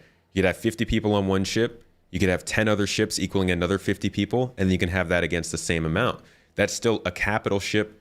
And I don't know, 10 escorts with 2 repair ships with 5 fuel ships. Like 100 people in a fleet is still a ton of people and still plenty of room for capital ships. I don't think anybody should be worried about the size of battles in this game, unless you're looking for Star Wars Episode 3 crazy Star Destroyers battles in orbit. You might not get that, but I think 100, 200, maybe 250 player battles is realistic for the future of Star Citizen. The hard part is probably going to be the rendering at that point. I'm probably wrong about that. What if 500 ships in one area is not that hard for a server to manage? With the replication layer, the server only needs to keep track of a small area.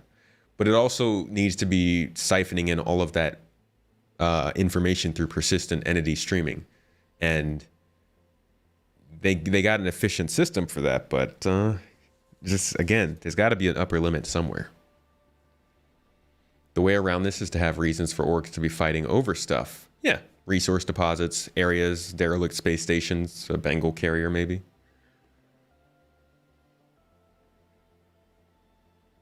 In the future, we might defend territory. Yeah. Pretty sure the current servers could handle 10 Idris if the server was only keeping track of one area, but currently the servers can't because they have all of Stanton in them. Yes, exactly. The resources needed for Eve-size battle is totally different for Eve compared to Star Citizen. That's true. The amount of... In fact, why don't we take a quick detour here? So we're at 9 minutes. We'll come back to this. Let's look at how many things are included in a ship, so we can get some like perspective on what it means for 50 ships to be in one place.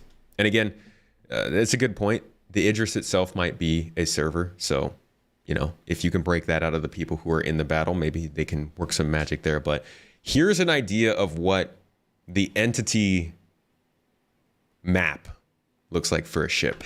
In a server meshing world, this is also how replicants hold the entities in memory for each of their assigned territories. For example, a ship is made up of several entities that make up different parts of the entire playable vehicle. Each part is parented to another entity until the root of the ship is reached. Each of these entity nodes holds properties with regard to what the entity represents. So this is a constellation. Each you missed part it at the beginning there. to another entity until the root of the ship is reached. This is probably the Merlin over here attached to the back of the Connie. But basically, this is a constellation Andromeda. You can see the vehicle that's in it. You can see several objects that are connected to it. I don't know what those could be. Maybe hard points. And all of the things that belong in the ship all have one of these little tiny marks. And a Connie's a medium-sized ship, but it's certainly not the most advanced or dedicated or large. So you start to get an idea of how much data is included in all this stuff. And again, you know, they could split these large ships into servers. We don't know how server nesting will work. We don't know if the people in a server inside of a server are imparting some load on that server, or if that's cut into some fraction because of the server nesting nature. There's a lot of stuff we don't know. And that's why a lot of these questions nobody can really answer. We can only speculate. What we know is essentially the technology that's going to do the job. We don't know to what extent it can do that job yet. And CIG in themselves seems a little unsure of it. Just the way they talk about it. Let me get back to where we were. Planetside 2, I've heard good things. You just see a bullseye. It is then transferred to the next server node that has this entity currently streamed in. Further authority can be transferred between server nodes on demand in order to load balance the mesh. Okay, on to the next segment. Since we now mesh multiple server instances together to simulate a shared state of the universe, we no longer call this instance, but instead we call it shard. A shard is still a unique version of the universe, and we still have multiple shards running in parallel. So this is where things get a little confusing. Shards are taking the place of servers, and servers are taking the place of clients. When you look at how this whole relationship works, the servers basically act as the client, moving around, simulating this stuff, and making things happen. The shard is kind of like the overarching server that all of these smaller servers sit inside of and mesh inside of. However, the server mesh will lift our current... Shemp, I'm glad you asked how other MMOs handle this. I don't know. I don't know MMOs, and you give me a really good prompt there. I'm actually hosting a podcast episode coming up shortly here with my good friend Drazen and Mod, who is a prominent MMO player. He plays a lot of MMOs, knows a lot about them, and we're going to talk about how Star Citizen is different from other MMOs and how it's being made, how it's played, and just the general vibe of it. So we'll try to touch on that subject then. I don't know if he knows, but we'll see. Hard limit of 50 players, and it will enable us to steadily increase the number of players we can support within one shard. It will take some time, and in our first version of server meshing, we will still have a very similar situation as we have today, with quite a few shards running in parallel. However, this technology is going to enable us to start scaling the universe to become a true MMO experience. There are some fundamental differences between a shard and an instance, and for this we need to take a closer look at the replication layer and talk a little bit about persistent streaming. Previously, the entity state was held entirely in memory on the dedicated game server. And besides some selected persistent player items, all that state would be lost when the servers shut down or crashed. The replication layer is fundamentally different, as the entire state of the universe is stored within a graph database. We call this entity graph, and it's an evolution of the original iCache. When we create... We've heard about that several times, right? In a new shard, the initial entity state of the universe is seeded into this database. This happens offline before we let player join the shard. When the shard comes online, the replication mesh caches the state from the entity graph. As player connect to the shard and as we start to spin up new server nodes, simulation begins and alter the state of the universe. The replication layer does not only replicate these state changes to connect players and server nodes, it also replicates the state into the entity graph. Since the entity graph is... And this whole movement thing here is what we're getting with 3.18. In fact, this replication layer here is what's coming in with persistent entity streaming to make all of this possible. It's a persistent database. The state of the shard is never lost. And even if the shard is shut down, the state persists and can be resumed at a later time. And that's what they talked about earlier in May during the letter for the chairman. They talked about how, where was it?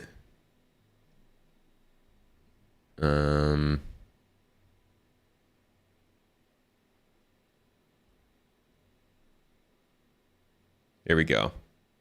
So they spun up a server, populated the entity graph with the replication layer, and then they put some stuff on a planet. They killed the server, killed the client, restarted the server, and the entity graph was repopulated using the replication layer, or rather, sorry, the entity graph connected to the replication layer and seeded that stuff all back into the server for them to use. So they got this process to play out in their own prototype scenario. That's what happened in May. What they've been doing since then is trying to make sure it can happen in the actual game development branch. And they've gotten to that point. Now they're trying to fix it up and make it run better. But this is essentially what's going on with 3.18. Not all of it, but just this sort of transferring part with the replication layer. It's what they're getting running right now. Nodes, it also replicates the state into the entity graph. Since the entity graph is a persistent database, the state of the shard is never lost. And even if the shard is shut down, the state persists and can be resumed at a later time. Benoit is going to show you some more technical details about the entity graph. Thank you, Paul. Get ready for a deep dive into the entity graph persistence database. Benoit, tell us what's up. The entity graph is our approach to persisting the game world. This is fundamentally different to what is happening today in the game, where only items you own are actually stored. Our objective is to be able to save the state of the replication layer, which includes all entities in a given universe shard, in order to provide a truly persistent world, where actions you take as a player can influence environments in the game world permanently. The entity graph, as the name implies, stores game data as a graph. This representation is native for the game engine because it is how internally those data structures the game uses are addressed and manipulated. Using a graph also has several advantages. We're basically storing and retrieving from a gigantic indexed list of nodes and edges, and those edges between those nodes are optimized in a sharded database. Sharded? But in order to properly explain the system, we must first view the game world as the game engine sees it. Game objects are constructed of several game entities linked together in hierarchical structure. You can picture this as a tree, which is a specialized kind of graph. This is how the game engine holds and simulates the elements on screen as it is running the simulation. In a server meshing world, this is also how replicants hold the entities in memory for each of their assigned territories. For example, CIG sharded. The persistence layer will ensure no one can build on the same areas, or that we build inside of each other. A ship is made up of several entities that make up different parts of the entire playable vehicle. A ship is several shards to another entity until the root of the ship is reached. Shards. Each of these entity nodes holds properties with regard to what the entity represents in the game. The class of object it is, the item type, its legal owner, orientation, and of course its very precise physical location within the game world. So that's this, I think this is a turret. So I'm seeing a bunch of guns on it. Or no, this is a missile. This is a missile rack. Yeah, M rack. So this is a missile rack. You got 5 missiles. They click on the missile itself. It's a single item within the game. And you get, oh man, what is this called? This is like a pointer, maybe? I mean, I guess this is a data point, and maybe the pointer's pointing to it. Either way, you get this whole thing here, this menu. Where are my Star Citizen veterans out here? My 2016 Star Citizen, remember the last drought, the last content drought, before 3.0 came out. They had all those different types of tech that they used to talk about, that they were working on, that they were putting together. You guys remember Item 2.0? I'm pretty sure this is one of, if not the product of Item 2.0.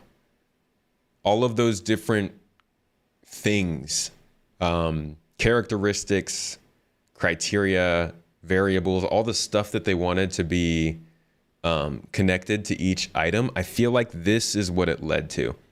So you can click from this huge database all the way down to the missile rack, all the way down to the missile, and see all of the different things that have to do with that missile that can be edited. And when we go into these little menus, we're talking about things like heat resistance, mass, volume, electricity resistance, like all these different things that can be affected by different parts of the game.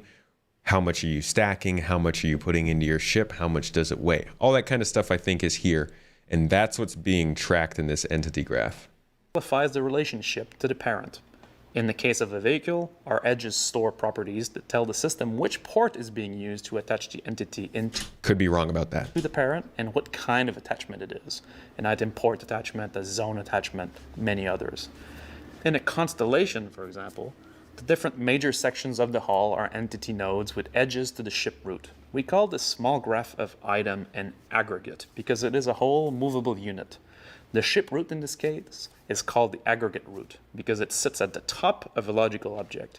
You can think of what you normally call an item as an aggregate, with the aggregate root being the actual item you are talking about. For example, a first-person weapon with attached scope, mag clips, and laser sights is a small hierarchy of entities. We distinguish the aggregate roots from other nodes by giving it a label. Labels allow us to distinguish and rapidly look up and find nodes of a specific type, either when we retrieve parts of the graph or when we look up specific nodes. Those labels exist to allow correct reversal of the graph data when we query for specific things in the game world. Other labels include streaming groups, universe root, star system root. They're explaining this stuff because this adds the context for the actual process. But remember, 99% of the people who are watching this have never learned or heard about this stuff. I never heard or learned about this stuff. So it's kind of necessary if you're going to teach a high-level concept to also hit the basics that explains it. Root.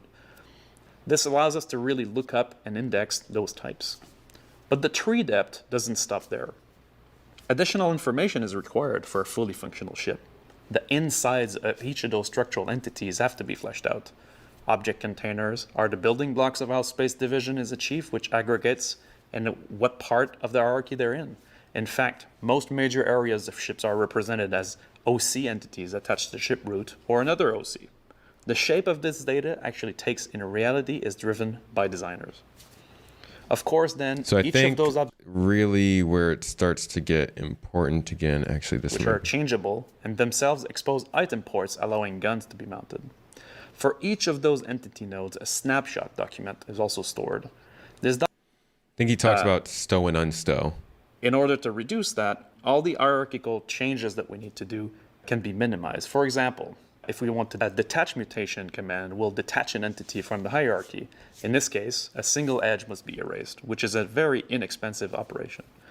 A nice side effect of this is also that it's the same operation whether we're detaching a single entity or an entire aggregate. In both cases, the single edge must be erased in order to perform the detach. Rolling away in your stowed rover, detaching a gun from a replacement or for a replacement, or selling a turret becomes really a cheap operation to persist. That is good because that happens very frequently. Compared to a columnar approach where index columns must be maintained for every write, linking all objects to the aggregate root, this is really a great performance improvement. If you want to see, they talk more about what they're trying to do back here in this part of the demo. So really the main thing that's different from probably stuff that you've done, or not even the main thing that's different, but the thing that they focused mostly on with this showcase was the use of their replication system separating their servers and the simulation on them from the data that's running all the simulation, just mainly for redundancy. But they talk a lot about that more earlier on in here. We got past all that stuff, but I would go back and check that out if you have a lot of experience in this, because you probably get it better than I do. I think I got mostly to the end of the persistence talking here, but we can see if they've got what they mentioned, what their conclusion is, I guess. During play, be it in a shard or a global database through stowing, a single server crash, or 30K, should no longer result in item loss. This model also has a real scalability benefit that stems from the separation of the read-intensive workloads that are isolated to the global DB from the write-intensive workloads that are handled by the individual shard database. The global graph exists to provide seamless access to your belongings no matter what shard or alternate universe you're currently playing in.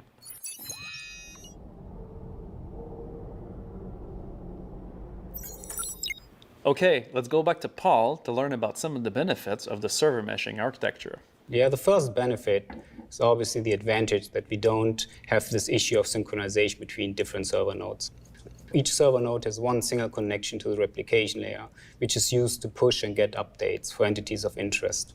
The second advantage is that the same streaming and replication logic that we already use for clients can be applied to servers, and that server nodes will only stream in a small area, which will greatly increase performance. It also allows us to increase resilience down the road.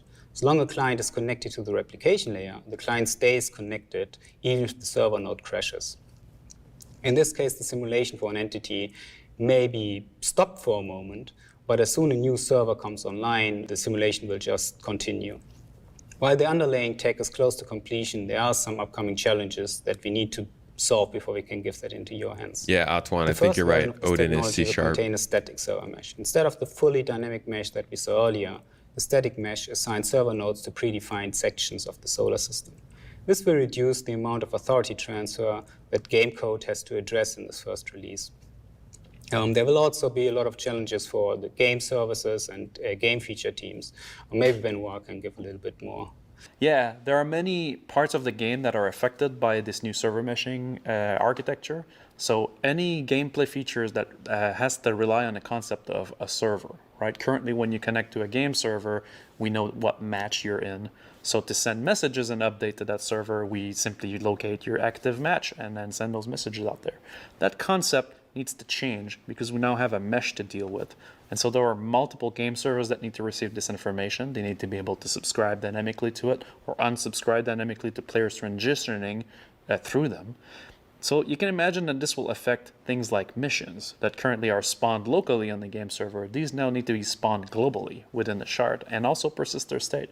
So all services that are attached to missions, whether it's the quantum system in the back end or the quasar tools, need to now know about the concept of a shard.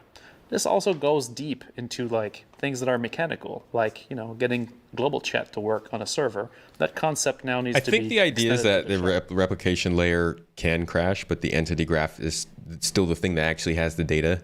So like replication might be a problem, but as long as you can start it back up, you're not actually losing that information.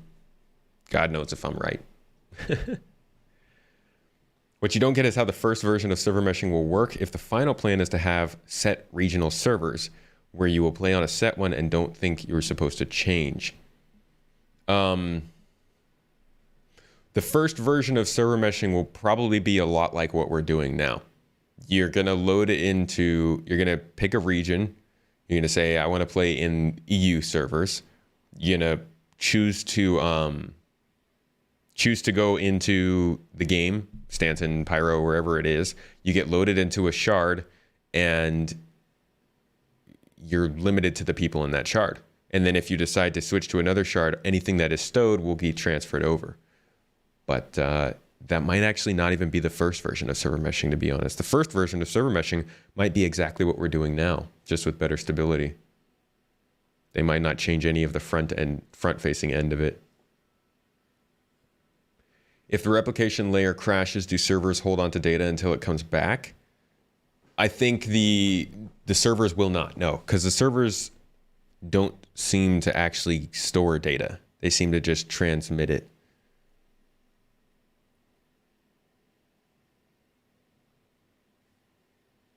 Since most of this is virtual, you can literally create an environment and copy it multiple times. It's what I've always wanted to do. Just copy my house. After a 9-hour workday, a database engineer, 2-hour drive, I really can't listen to this. I feel you, man. After a normal workday and some video editing and no driving, I have trouble listening to this.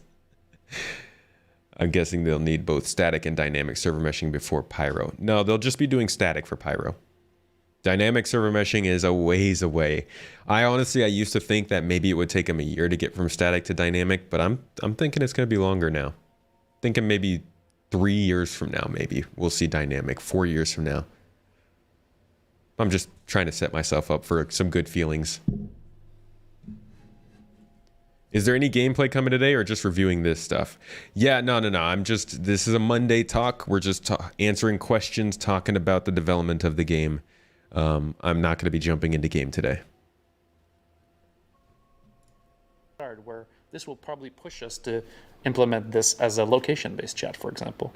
And so many teams in the company now need to change their feature to take into account the meshing technology that's behind it, because the concept of server, which has been ingrained since the beginning, has changed to become a mesh of servers.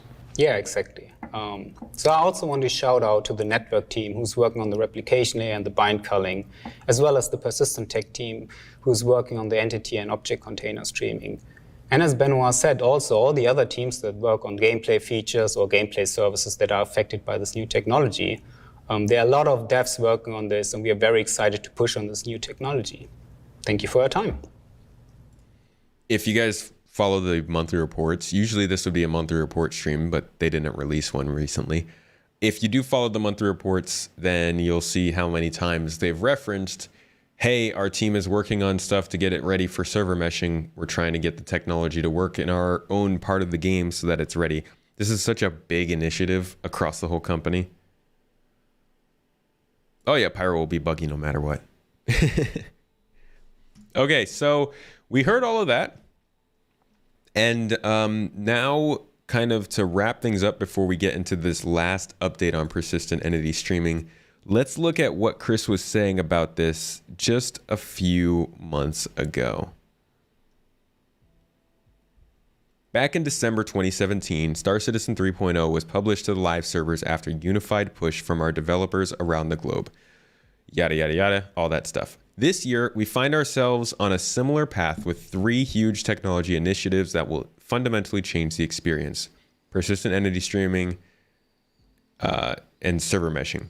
They don't name the third one. This is the hardest part of the work needed for server meshing. So this thing that they kept talking about this whole time. Persistent entity streaming is the hardest part. Doesn't mean server meshing is going to be easy afterward, just that it was a lot of work. It fundamentally changes how we record state in the universe and delivers a level of persistence that you just don't see in other games, whether they are MMOs or even single player experiences. Can somebody else confirm that? I feel like games, MMOs especially, focus a lot on persistence. I thought that was a big part of being an MMO. As a new player and seeing this is a year-old video, how has the progression been? As far as CIG standards go, good. I would say 3 or 4 years ago, if we heard them talking about something like this, we wouldn't have expected it to be coming to the players a year later. But at this point, it is in testing and being prepared to be pushed out to us. So that's a good sign. We also know that this is one of, if not the most tumultuous time for Star Citizen development because of how big a deal server meshing is as a whole. So overall, it's going okay.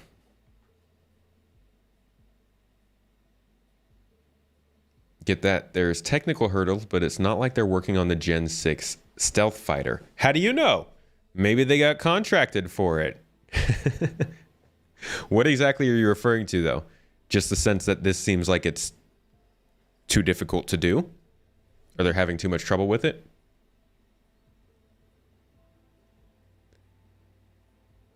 It does happen in other MMOs, but not to that level.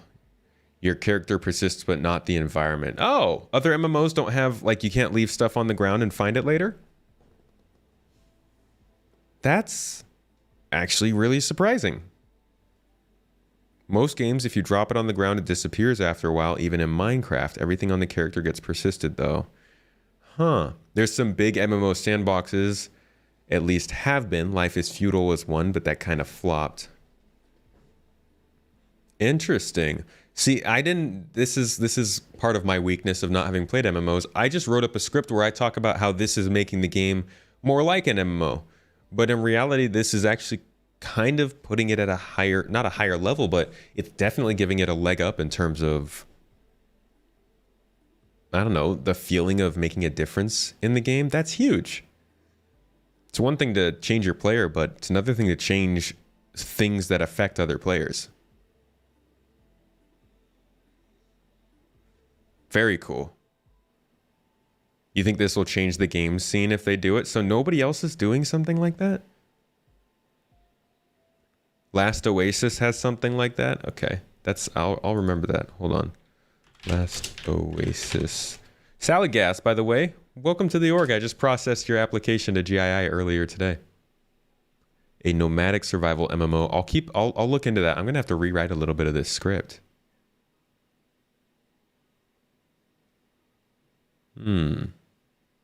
This is good info. Thank you guys for letting me know. You think that most other games don't have this sort of fidelity in everything, so there isn't a reason to persist individual weapons and stuff. Okay. Yeah, things like shipwrecks persisting in the game and like, I guess base building isn't quite the same, but shipwrecks, loot drops. Like, I'm just imagining somebody who is trying to avoid being a criminal dropping down into the forest on a planet, getting rid of all of the stuff that they've gotten and, like, I don't know, maybe covering it with something, putting a little beacon there so they can remember it, and then flying off, coming back to find it 2 weeks later when they don't have the heat. Like, that kind of stuff is incredible to think about. And I always thought that was a thing in other MMOs. I didn't realize it was so unique. It's pretty tough. A pretty tough thing for a game, persistence in the environment. Any game that does have persistence currently, you have to connect to the same server, like Rust AZ. Ah, that's another thing, is across servers. Yeah. Stoosh, that's a good point. Think about it. In something like WoW or other MMOs, you're getting an ore from a mining node. Sure, the node respawns after a counter goes down, but the game does not persist. Player drops.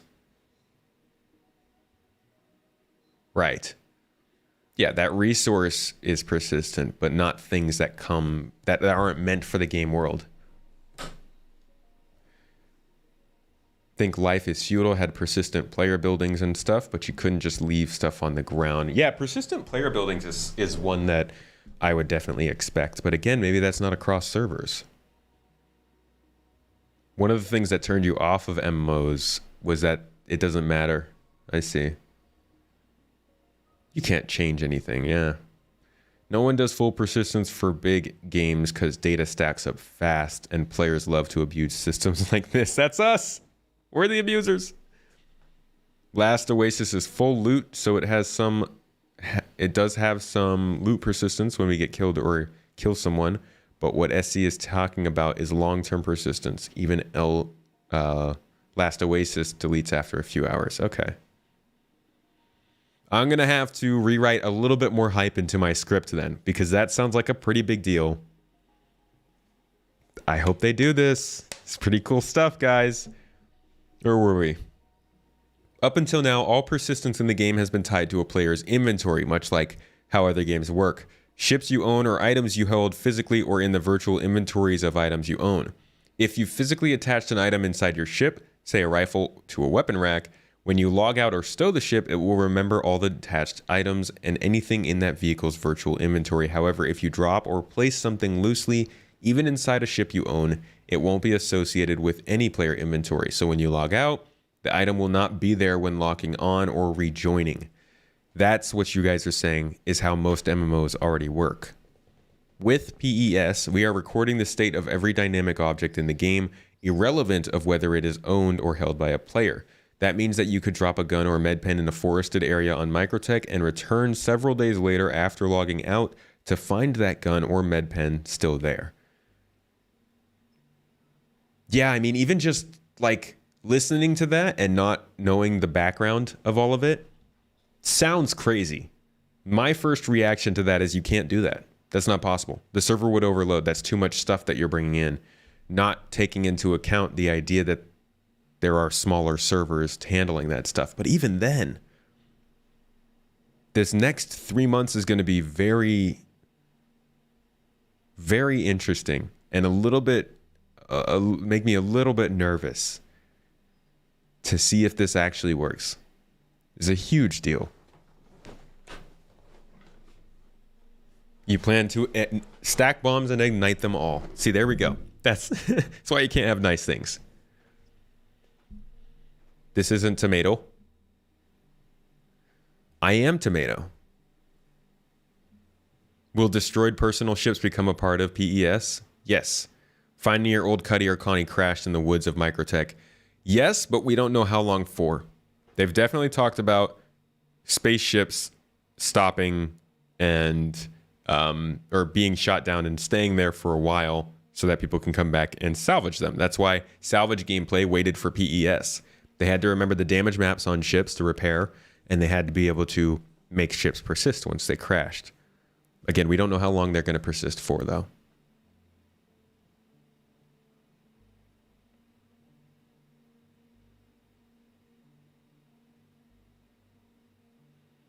Does Skyrim do that with the persistence? I was not aware. Oh, Sling Wolf, you're talking about tomato, like the big famous guy Tomato. Yeah, it's not me. I'm Space Tomato, baby. Guess they will probably remove the thing people haven't interacted with for a while and put it down. Yeah, or have NPCs, come by and salvage it. I think that would be a great way to get rid of these kinds of things. Have an NPC eventually come by and salvage the ship so that it's not there anymore. Yeah, Skyrim's not an MMO, but I was just wondering if Skyrim does do something about long-term persistence. Because I don't know any games in general that do that.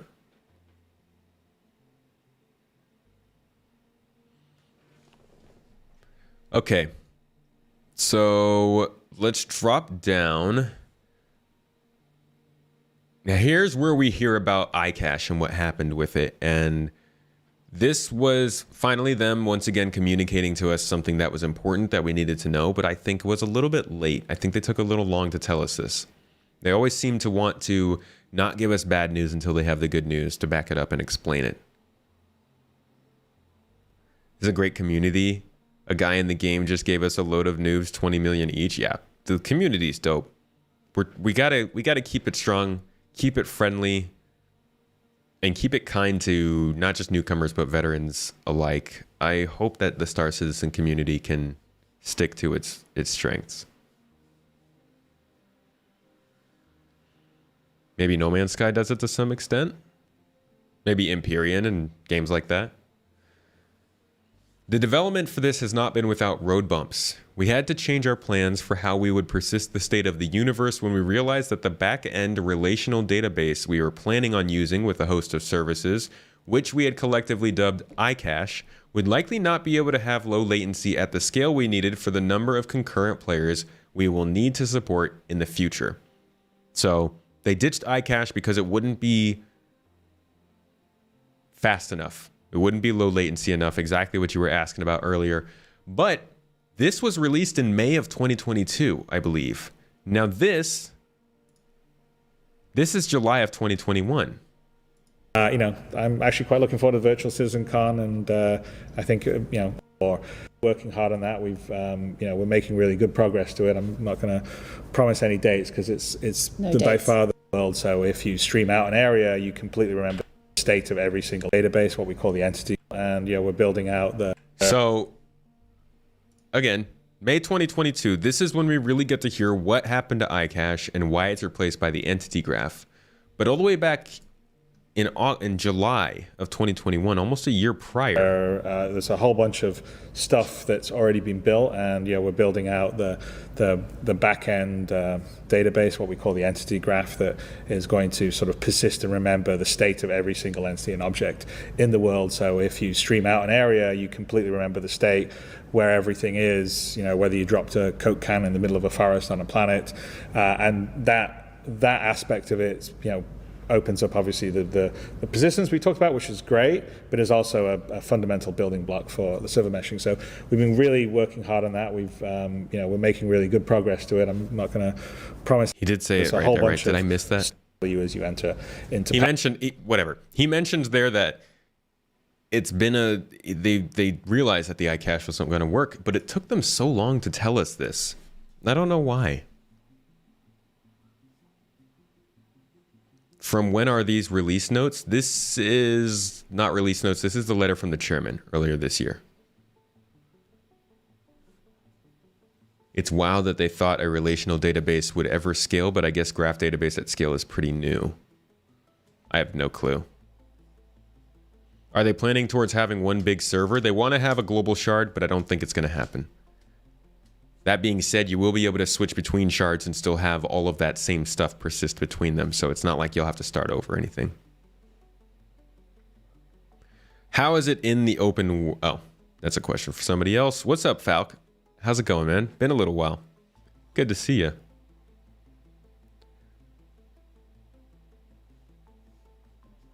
As you said, ghost running the server meshing tech for a year. I wish. You're going to test this later today and try to retrieve your corpse from space. You spent half your starting money on weapons and armor, only for some NPC to crash into your ship. I'm sorry to hear that. Them NPCs, they be rude. Somebody just said, just came in after reading the title. What do you mean? What does the title say? A history on future plans for global persistence. Basically that. We're just talking about what the future of global persistence is, how it came to be, what they've been calling it, how they've been working at it.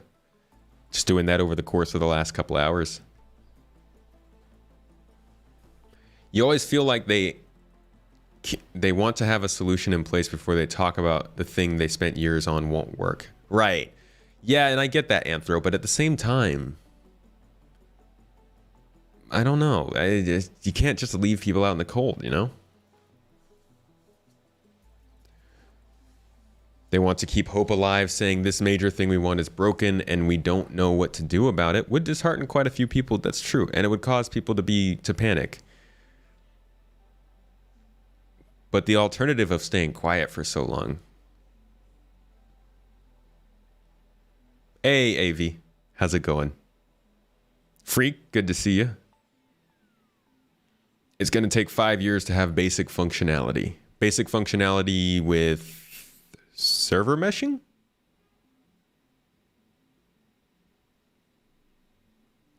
If people don't know, they're in the cold. We can feel it. It's seeping into our bones. We're like, hey, CIG, I'm feeling cold here. Give me something. Do I think CIG will drop anything big on CitizenCon, or will it mostly show what's coming in 4.0? I think we'll probably get mostly what's coming in the next 6 months. I think they'll definitely have some cool stuff to show when it comes to planet tech. Probably some interesting quantum update, maybe some AI stuff, but mainly they'll probably be focusing on persistence, server meshing, and that kind of stuff, which any other year would blow my mind. This year, I'm just happy to have it. So they pivoted to a graph database at the start of 2021. Okay, so we were, let's see, where did we say we thought they were switching over? We were talking about here, so it was definitely after this.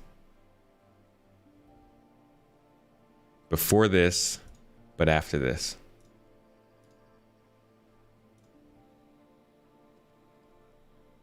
You've gotten Star Citizen, AV. Have you started playing it yet? Are you looking for a guide? I might be able to help you, and we could host a little special stream for it. Although I'm heading out of town for a couple weeks, so might not want to wait for me. Let's see, taking a different approach to the services and cache, which we outlined in our virtual presentation. The current architecture uses what we call the replication layer, which is a scalable data cache that tracks the state of all dynamic objects in the universe, runs in the cloud, and communicates with the cloud-based graph database, which we call the entity graph. This ultimately is the final authority on the state of all dynamic objects in our universe. The replication layer, which is a separate service and in its final form will have multiple worker nodes based on player concurrency, allows us to track and communicate the state of the universe in real time and separates the simulation from state. Basically just describing everything that we watched in those videos. Welcome to the verse, by the way, AV.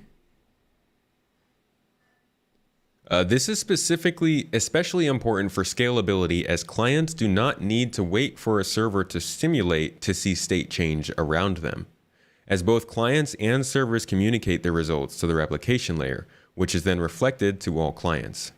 Because the replication layer service does not need to simulate, it can communicate state change to clients at a fixed frequency and is not bound to simulation time. That's what somebody was saying that in chat earlier, that the replication layer functions at a fixed rate, so it doesn't have to deal with latency when it comes to things like rendering and simulating. At least that's what I'm reading. This would lead to a better experience for the players. For persistent entity streaming to work, both the entity graph and replication layer need to be functional. So those are two big features that have to be working for persistent entity streaming to work in 3.18. In terms of engineering, this was the biggest technical challenge and required a fundamental reworking of how the game, lost my spot, sorry, how the game handles authority and state changes of entities. In addition, a whole host of new online services were needed to support the replication layer and the entity graph. To support persistent entity streaming, we needed to create 12 new services. For server meshing, only 4 are currently planned. So you can see just how much foundational tech for server meshing is in persistent entity streaming. That's what they keep going back to, that persistent entity streaming, while it is the predecessor, or rather the prerequisite for server meshing, it's also a really, really big deal on its own. Yeah, the separation of the simulation from the state is massive. And that's the big difference between server meshing now and back in the day.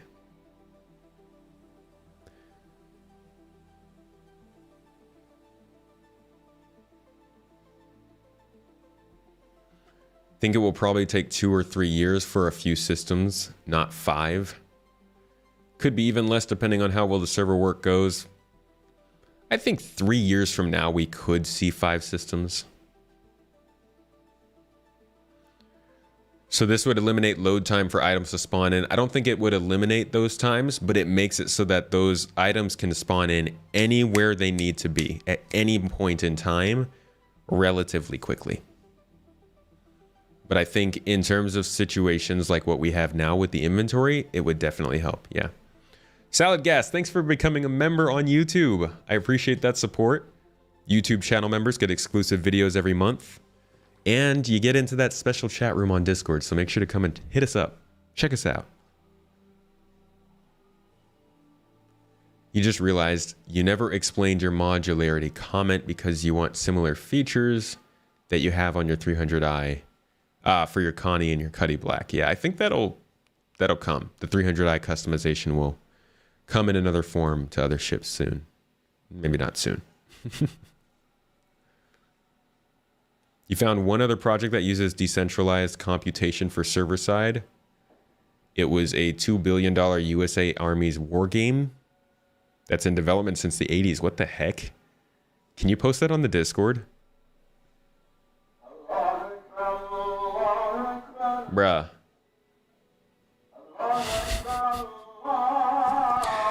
Be right back.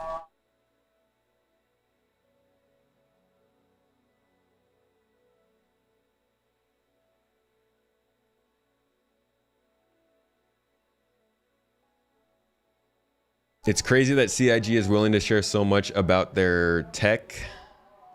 I just lost that. They could keep all this intellectual property internal like every other studio, but they share. They wouldn't get our money if they weren't sharing enough, right? What's up, Michael? I love you too. Cheers, thanks for dropping by. Hope you're having a good day. The problem is the amount of data you're sending and the speed you're sending it and to how many clients you're sending it. Yeah, they said the 300i system doesn't scale, so they're going to try and do something else with it. Star Citizen needs to partner with Titanfall so we can have wall running and have huge Titans. Okay, that is a lot going out with that. Dual Universe is using server meshing. That was like the most obvious example I used to point towards. What's going on, Aziroth? Good to see you. Hey, how's it going? Yeah, we're doing some PES stuff right now, some PES. Does the tech persist objects across multiple shards or just a specific shard? It will go across multiple shards. PES is universal, omnipotent, omnipresent. It is a sacred timeline. Dual Universe uses server meshing and PES. Interesting. So does Dual Universe already does this? But it's very laggy. I remember it being kind of like, oh, look at Dual Universe, like they're getting it done. They're going to figure it out before Star Citizen. And I always wondered what ended up happening with that. Because I know they're still going, but I don't know what the status is. If they're able to get dynamic server meshing stable, they'll probably make more money selling that than the actual game. That would be pretty crazy, wouldn't it? Another Frenchie subscribing on Twitch, getting us started on our sub goal for the day. Thank you so much for the support, my friend. I appreciate that tier 1 sub over on there. Thank you. Dual Universe is releasing soon? Okay. It releases everything and it's one global shard. That's pretty crazy. That is pretty crazy.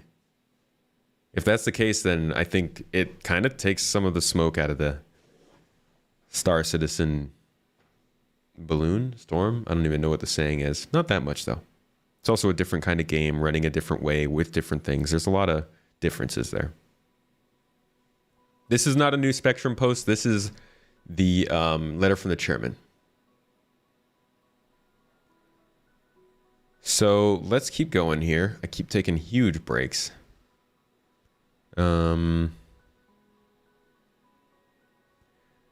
Here we go. As part of this whole service changeover, they switched to gRPC, which is an open source, scalable, Google-sponsored data protocol for online communication. The nice aspect of using tech like this is that it's designed to scale. And there are lots of available third-party tools and code compared to creating an internal custom protocol. Thank you, CIG, for not creating something bespoke for yourselves for this one. They do that so much. All this means that getting persistent entity streaming to work should require the bulk of the tech we need to make server meshing viable.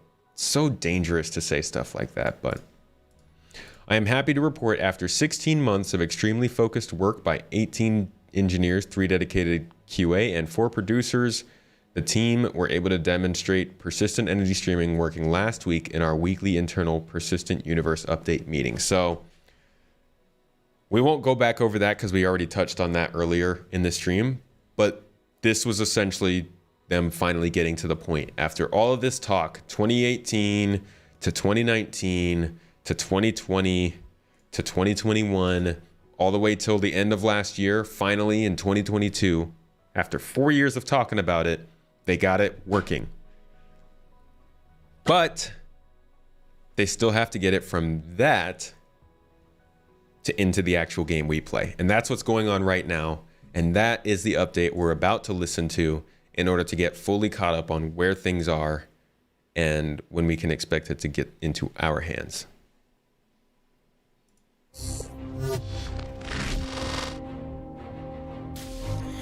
Hey all, Space Dad here, coming to you from a secret facility that we'll be talking more about next quarter. Now, Alpha 3.18 has a whole lot of features that players have been anxious for updates on. And while we'll get to all of them like we always do before this quarter is out, we wanted to take this week's show and slow things down a bit for an uninterrupted, unabridged chat about persistent entity streaming. What it is, how it's been going, where it's at now, and what's coming up next. And we'll get back to our normal features next week. But for now, please join me in welcoming Benoit Beauséjour, CTO of our partners at Turbulent, for what we're calling our very first PES report. The idea, Johnny, from what you're asking about the shards, it persists across every shard. They're not necessarily lined up in a series like this. They'll more be in a circle with entity graph in the middle. So that information can go to any shard, but only once it's stowed. So if somebody stows it, or even doesn't stow it, if the player whose cup that was, or who last touched the cup, goes to a different shard, it'll be there with them. But when it comes to those sort of personal items like that, I don't think they're going to update immediately in another shard.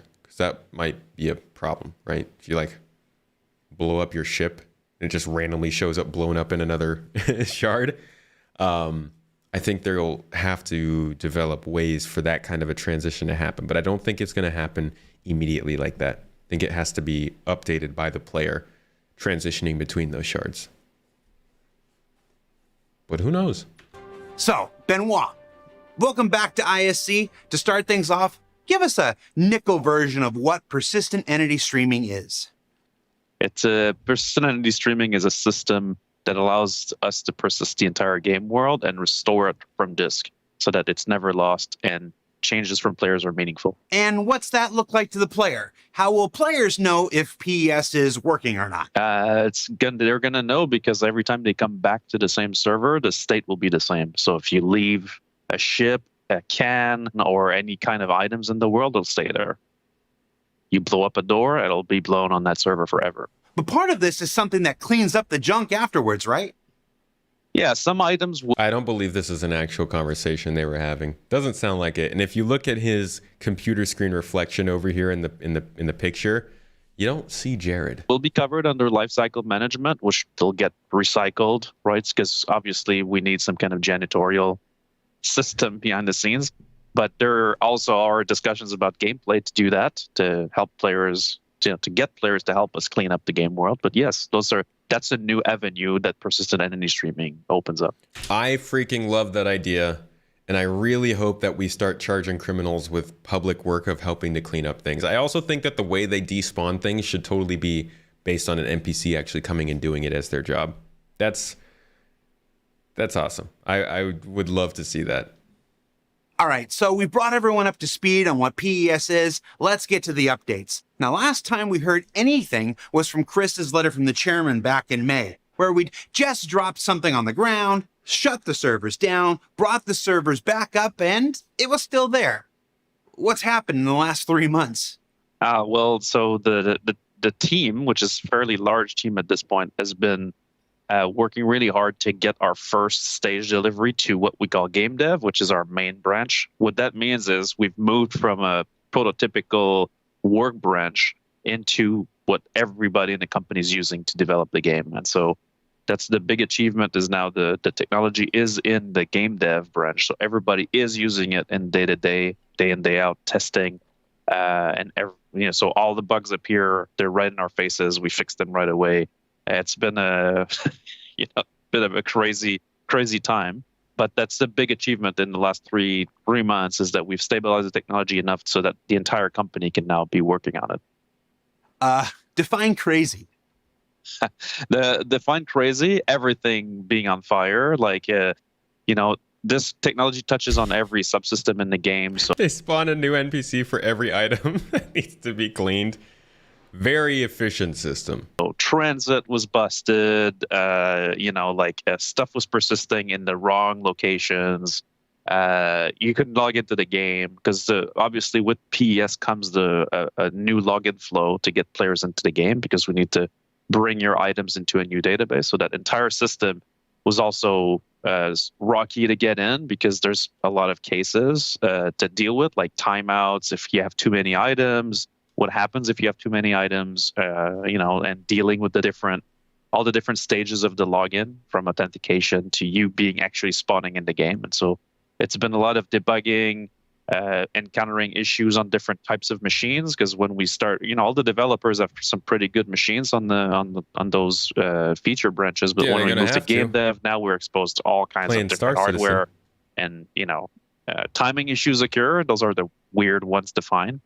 They're really difficult to trace, in fact. But so that's been the craziness, is getting exposed to way more machine types or users as well, right? Like the game requires a lot of resources to run when we develop locally, and so sometimes one service doesn't start on somebody's machine, and that causes all these crashes to start being reported, and now we have to investigate them. And so that's been a bit of it's the real time effect that makes it crazy. It's like, we're not making technology in a bubble anymore where everybody's using it. And so that makes it really, really difficult to follow. But it's been fun to finally get the technology in the hands of people that can really adjust it for the game and for the players. And so that's been fantastic. So that's been the last couple months. But where are we at right now? So right now on the technology side, we're in bug fixing mode, right? And identifying the elements that are left that we are still, Catch you later, Johnny. Go kick a football for me, friend. Rough around the edges. So I don't want to call it polish. It's really bug fixing, bug testing, stabilization. Stabilization is the right word. That's what we're doing right now. So it's feature parity and making sure everything works the way it should. On the other side, there's a new team that's kicking in work, which is deployment teams, right? So this is taking the technology that we have working on a game dev build and locally, and basically breaking it up into a lot of small services that run in the cloud. So the operationalization of the technology, that's what we're really focusing on now.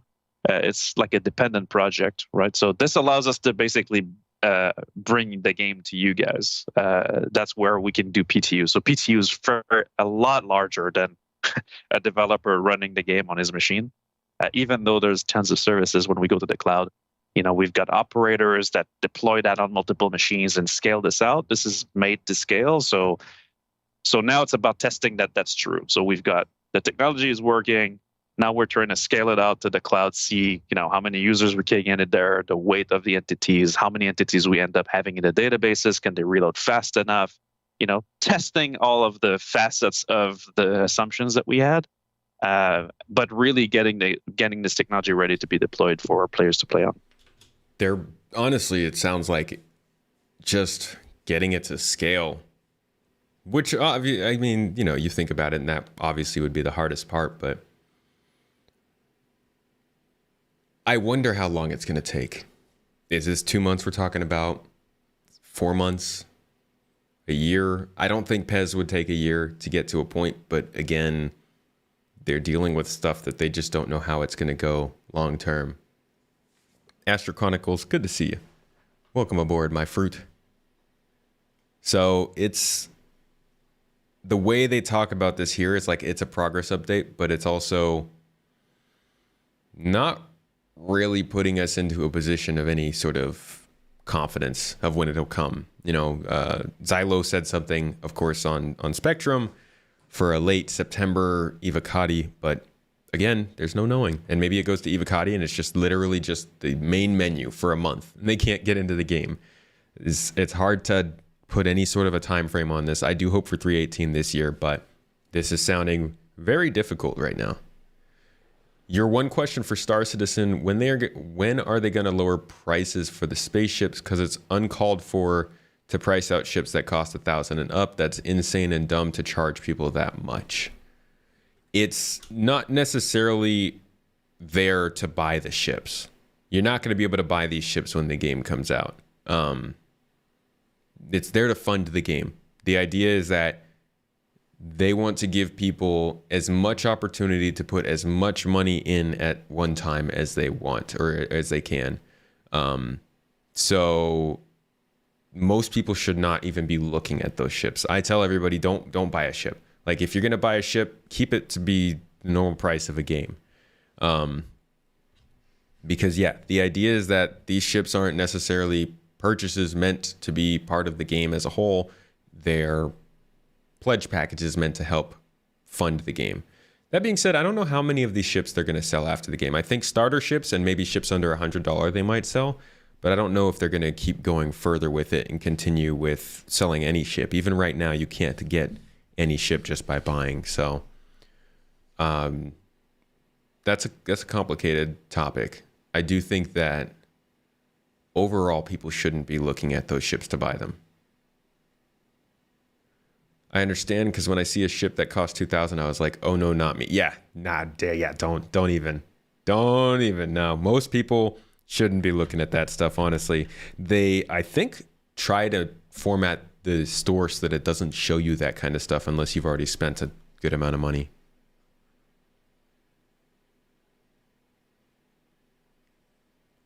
You bought the Avenger 2 years ago, and since then you buy everything else in the game. Yeah, easy enough that way.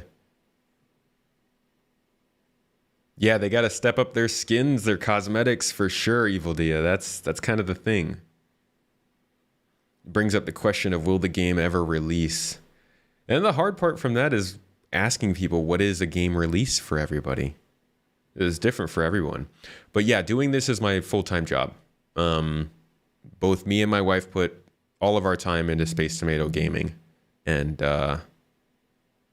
we have a lot of fun with it.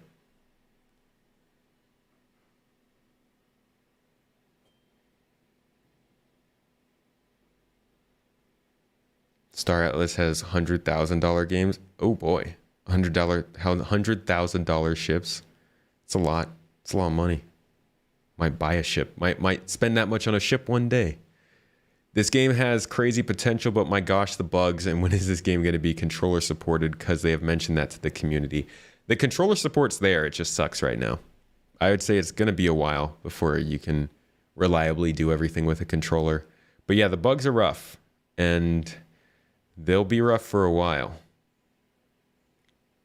They'll be rough for a good long time. All right, let's see. What else? Has the recent change in server player counts had any effect on PES testing or its development? Well, at first we thought it was going to have an effect, but the reality is the same amount of entities get stored, whether 100 players are simulated or 50.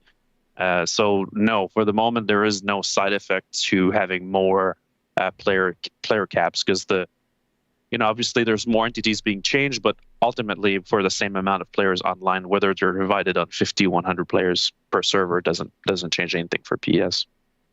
Great, awesome. But what's next? Where do we go from here? where do we go from here? It's a straight line to deployment, right? That's the only thing that matters right now. Is he says it's a straight line, but I feel like the line's kind of meandering a little bit, you know, doing a loop-de-loop here, maybe getting lazy, going over to the right a little bit over there, coming back, and then it'll finish its way. It's never straight with this game. It does suck, and why even waste time creating a third-person view with no third-person cursor? Dude, have you seen the marketing for this game? Basically comes all from the players. What better way to advertise your game than give someone a photo mode so they can capture all the beautiful things you put into the game, right? I think also it definitely helps when you're testing the game, because we're all debugging the game, right? We're coming up with glitches, reporting those glitches, and turning it all in. It helps to be able to get that third-person view with that, too. A straight line across a curved surface. Yes, one of them splines. Is to make sure that the technology can run in the cloud properly, that it scales out, that if we have more players coming in, either in a short period of time or in a long period of time, that we can, add more provisioning, add more machines to run it, making sure it operates well at scale. So when, all of you guys are online, to make sure that everything's functioning properly, that we recover from errors. This tech comes with a lot more observability than the previous systems that we had. So we have tons of graphs and data that's coming in from the system operating. The teams need to get used to this to be able to identify problems, to be able to help support. We have a bunch of new tools that we're also working in the last stretch here to allow game support to help players that have issues. Character repair is something that we're starting to work on. Mind the word here is not character reset, but character repair, which is something that we can now do. This is interesting. I hope the character repair means we can fix things without having to reset, because that sounds so nice. Salad Gas, thank you so much for the 400 INR. I don't know what currency that is, but I appreciate the support, my friend. Thank you, brother. You've been watching for some time and appreciate the content. I love making it. Thanks so much for continuing to support me and help make it possible to keep making it. Seriously, you guys make it possible. Big Spanky, you as well. Thanks for subbing up on Twitch with that Amazon Prime sub. Appreciate it. True, but what makes it worse is they looked into this, because I've kept spamming them. Mission crashes when you get that far into a game and all of a sudden you lose everything. Did you make an issue council post for it?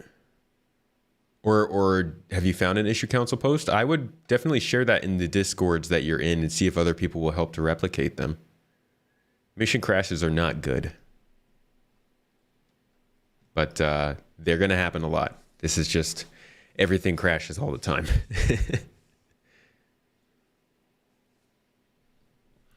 NPCs act like they're on so dead brain mindset levels, and plus they floating into the sky, which is hilarious, but at the same time annoying. Yeah, that is a server meshing problem. Part of what we've been listening to here is about how the servers get overloaded and run really slow, and how they want to try and fix that with server meshing. That's one of those things. The AI is terrible because it can't actually sync up with the server and run at the right time. You know what I mean? Not a as a common complaint, the old AI that we could not do before. So that will allow us to not, just destroy people's inventories and items, but really go and fix one issue so that they can keep playing. So we're trying to get that in before we launch it, because we think that would be we would love that. Please get that in. Very beneficial for if there are corruption events again. We're trying to. The technology is made to not have those, but better safe than sorry. But so that's really the work now. Is login flow and PES is just stabilization and deployment so that we can launch it. So it's beeline. Hey, it's Adonis. I just saw you continued your own sub on Twitch. Thank you so much for continuing that gifted sub. And for 318 is all. AI is crazy. We're banging on it until it gets in properly. Now, I know we don't like to do dates, but we got a whole lot of player testers waiting to help bang on the pipes. You wanna forecast anything? Oh, no, I'm not even going to try to gamble on that one. I mean, we have it running in the cloud. It's running, right? But, before we're comfortable not sending the ETF team into a, just fire drill, that's going to be, there's a big difference. I actually didn't vote in the ship showdown today. Poor me. I'll see if I can still get in after this, though. Smoke DMV, thank you for the sub. Hopefully 318 is close to PTU. I hope so. I appreciate the support. Thanks for those 3 months of sub. I want to reiterate that PES isn't a traditional feature like players are used to. When it works, Star Citizen isn't going to look any different. It'll just be another step closer to functioning like we've always intended to. It's a major step forward in stability when all is said and done. Yeah, I'm not saying we're not going to... That's the thing. Hold on. So we were talking about this towards the beginning of this whole thing. We were talking about the idea of whether or not it will actually change stability. We said server meshing, yes, is going to help with performance, but will persistent entity streaming? We were kind of going back and forth on it. Sounds like Jared is saying it will here, which means this... whatever he said is signed off on, right? So that should be reliable information. To functioning like we've always intended to. It's a major step forward in stability when all is said and done. That's kind of a big deal, right? I mean, it's going to be glitchy. It's going to be rough. It's going to be very bad when it first comes out. But to know that stability can improve from PES is good. I'm glad that we won't have to wait for server meshing to see something in the near term. Yeah, I'm not saying we're not going to have wipes anymore because there's always data changes that will require us to do that. But we're really hoping that the technology will allow us to have consistent data, which we don't always have right now. Every player has had horror stories of how they're losing their movie glass or their eyes. Which is incidentally one thing I discovered in this project is that if you don't have eyes, you don't see markers in your visor. You think when all is said and done? I think he's saying. Is that what you think? I feel like he was just talking about PES. Users on it, it's completely different, right? And so it's hard to say for me. Like I don't want to forecast it. That's fair. Now, before we let you go, I want to reiterate that PES isn't a traditional feature like players are used to. When it works, Star Citizen isn't going to look any different. It'll just be another step closer to functioning like we've always intended to. It's a major step forward in stability when all is said and done. I think he means when all is said and done, he means all of this stuff, plausible deniability. Yeah, maybe, yeah. But it does sound like he's saying that PES will improve the stability a little bit to some extent. I don't know. It could be anything minor. Just knowing that there's a possibility that it could do something is great. Phil CIG, hello, welcome. Thanks for joining in our little chat here, our humble little PES overview of 2.5 hours, 3 hours of PES talk. So great, so good, so not dry. That will require us to do that, but we're really hoping that the technology will allow us to have consistent data, which we don't always have right now. Every player has had horror stories of how they're losing their movie glass or their eyes. Which is incidentally one thing I discovered in this project is that if you don't have eyes, you don't see markers in your visor. That's an interesting one. So Patatas. Trying to make sure that the data, the technology will make sure that the data is safe and sound. So obviously less corruption. So that's the first thing we expect. Second one, stuff will persist. And to be honest, at this time, we don't totally know what that's going to mean when we put real players in it. Right? There we go. That's the line. What that's going to mean when we put real players in it. Right. So we do have life cycle systems and cleanups and all that stuff. Yes, we've planned for that. But we don't yet know what you guys will do with it. And that will greatly affect how the technology functions, right, in the end. So that's going to be interesting to see. So as a player, stuff you put on one server will stay there, right? It's there until that server gets, wiped manually. But by default, every server will just persist, like you said, it's a stepping stone technology. Really what this means is behind the scenes, the simulation and the replication of the game. So simulation is the stuff that runs the physics and the rendering and the AI, right, is one thing. And the replication, which is sending updates and the state of all these entities as they're being simulated. This used to be like this, right? And now with PES and the game server, this is split into two. And that's the big achievement that PES allows us to do. Yes, we get persistent state. That's awesome. That's great. But the real thing is that we separate simulation from replication, and that allows us to do server meshing after that. And that's the reason why we're doing this. All right, last question then. Y'all crazy. How do you feel? Good. I don't think PES is going to have an effect on Pyro. I think Pyro is going to ultimately depend on server meshing, which is still going to be a little while, regardless of when PES comes in. Obviously, whenever they do get PES stable, they can start working more intensively on server meshing, but I don't think it'll make too much of a difference. I feel good, tired, but we're in the home stretch, so I'm happy.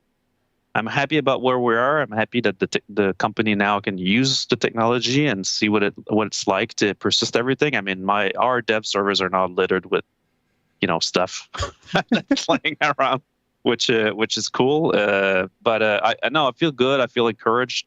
Also stressed out because we need to scale it, right? So it's that 10% that takes 90% of the time, right? So that's the effect I'm a bit stressed out for, but it's okay. I feel good about it. All right, Benoit, thank you for your time, man. Thank you, man. So, okay. How are we on this PES thing? I've heard some worries about the development and scaling of it. Yeah, they ran into some challenges in getting it into the game dev branch, but they finally did that. Where we are now is that they are basically getting the operational side of it together so that it can be scaled and sent out to the rest of the players, us, to test it further and break it like we about to. But yeah, it's taken longer than they predicted in May. Who would have thought?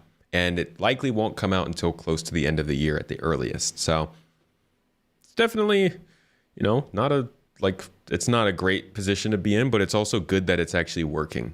Up until now, we really were kind of like, is this going to really work? And now we're on to the step of, okay, it exists. Now we find out if it works and it's scalable. So we'll see. Our ships right now just kind of gib. I wonder what's needed for shipwrecks. I think that kind of stuff will come after resource management, after they've physicalized components. The damage mapping is in a better case with new versions of salvage, like ship munching. I think it's going to be a little while before we see disabled ships rather than just blown up ships, but I do think it's on the way. Are you the only one expecting 3.18 to release at IAE? I think it's possible. I think it's highly possible, but I also think that'd be a very bad idea for them if they want IAE to go smoothly.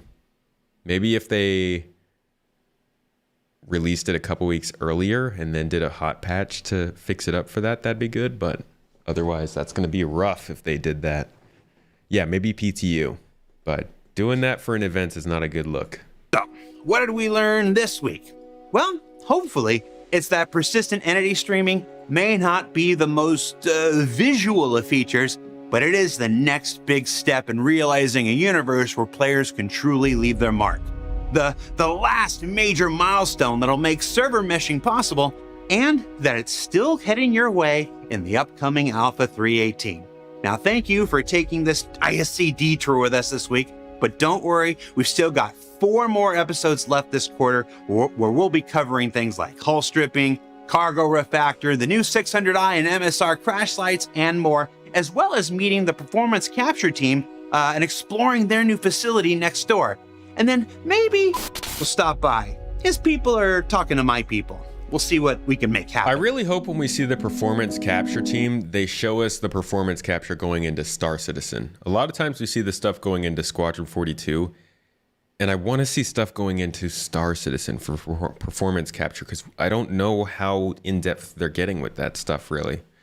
I'm glad he mentioned the cargo refactor. Glad that they're touching on that for an ISC episode. I'm sure that's going to be an interesting yet slightly disappointing episode. I do hope that they do at least talk a little bit more about the forgotten star child of 318, in my opinion, which is Gen 12. There is a possibility that Gen 12 is fully implemented with 318, and with that possibility comes higher frame rates. Maybe. We don't know exactly what Gen 12 is going to do to frame rates, but we do know that it should have a noticeable improvement. So they haven't really talked too much about it. It's been kind of in the background, but we do know that it's starting to kind of finish up some of that changeover. This could be a really big surprise in 318 that's not on the release view yet, and they haven't really talked much about. So we'll have to see what happens with Gen 12. But that, my friends, was a 3-hour overview of global persistence, where it came from, how long they've been talking about it, what they've been doing to work at it, and where it is now. Still no knowing fully 100% what it's going to do for the game. We don't know the challenges it's going to bring, the consequences, the benefits, or really how the game is going to run overall once it's in. It could be super glitchy for a year. It could be glitchy for a month. It's really just, it's all up in the air still. We're in a pocket full of curiosity, and they're slowly lowering the ladder. That was such a weird metaphor. Didn't even mean a pocket. He meant a pit. Just strange. This is why I stream and I don't do metaphors. Anyways, everybody, thank you so much for coming and joining me for this stream, for these like nerd out Monday sessions. These are cool streams. The next one, unfortunately, would normally be a monthly report, but I'm going to be out of town, so I'm just going to do that at the end of the month, I guess. I'll still be releasing my video for the monthly report at the end of next week, but next Monday, no stream. The Monday after that, no stream. I'm going to be out of town for 2 weeks, trying to drop some extra videos on the second channel just to give the commentary on updates, and maybe trying to do an in real life stream from my phone on Twitch one of those days. So keep an eye out on Twitch, but for the most part, I'm going to be going fairly quiet for 2 weeks starting this Wednesday. So I'll be finishing up this last ship giveaway, the Aurora MR starter pack. That'll be coming up on Wednesday at the stream, so make sure to be there for that. And then from there, we'll be starting a big Saber, Aegis Saber giveaway on Gleam, and dropping a couple more videos over the course of the next few weeks. Yeah, Nerdy Mondays. You know how it is. We do Q&As on Wednesdays, org plays on Saturdays, different games on Fridays, and then Mondays are nerdy. We usually talk about stuff, cool stuff, fun stuff, interesting stuff. And just a big thanks to everybody. All of the people who regularly come out to these, it seriously, it means a lot. Like, preparing something that I feel has a lot of value and can help people, and then seeing people come to actually watch it and learn makes it feel like I'm actually providing some value with my channel. So thank you guys. It's seriously cool. There's like 300 of you watching this right now, and it's not something I ever would have thought. I never thought I'd be sitting in front of a camera talking about video games to 300 people. Thanks for making that possible, everybody. Posting on Insta? Maybe. I don't. I'm really bad at that, but I'll try to do that. Have a great week to you as well, Aziroth. Judging me, big judge. Get a real job. Have you seen some of the old Wingman Hangar videos? I've dipped into them a couple times, yeah.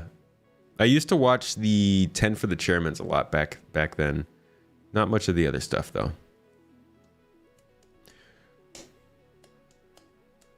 Just give Mrs. Tomato my account. She'd probably do better at it. Thanks for talking about video games. Thanks for listening to video game stuff. However cool one might find it. I'm going to go ahead and drop you all off to HC Vertigo. It's been a little while since we gave him a raid. Looks like he's playing some Star Citizen. You thought it was already in there. Thought what was already in there?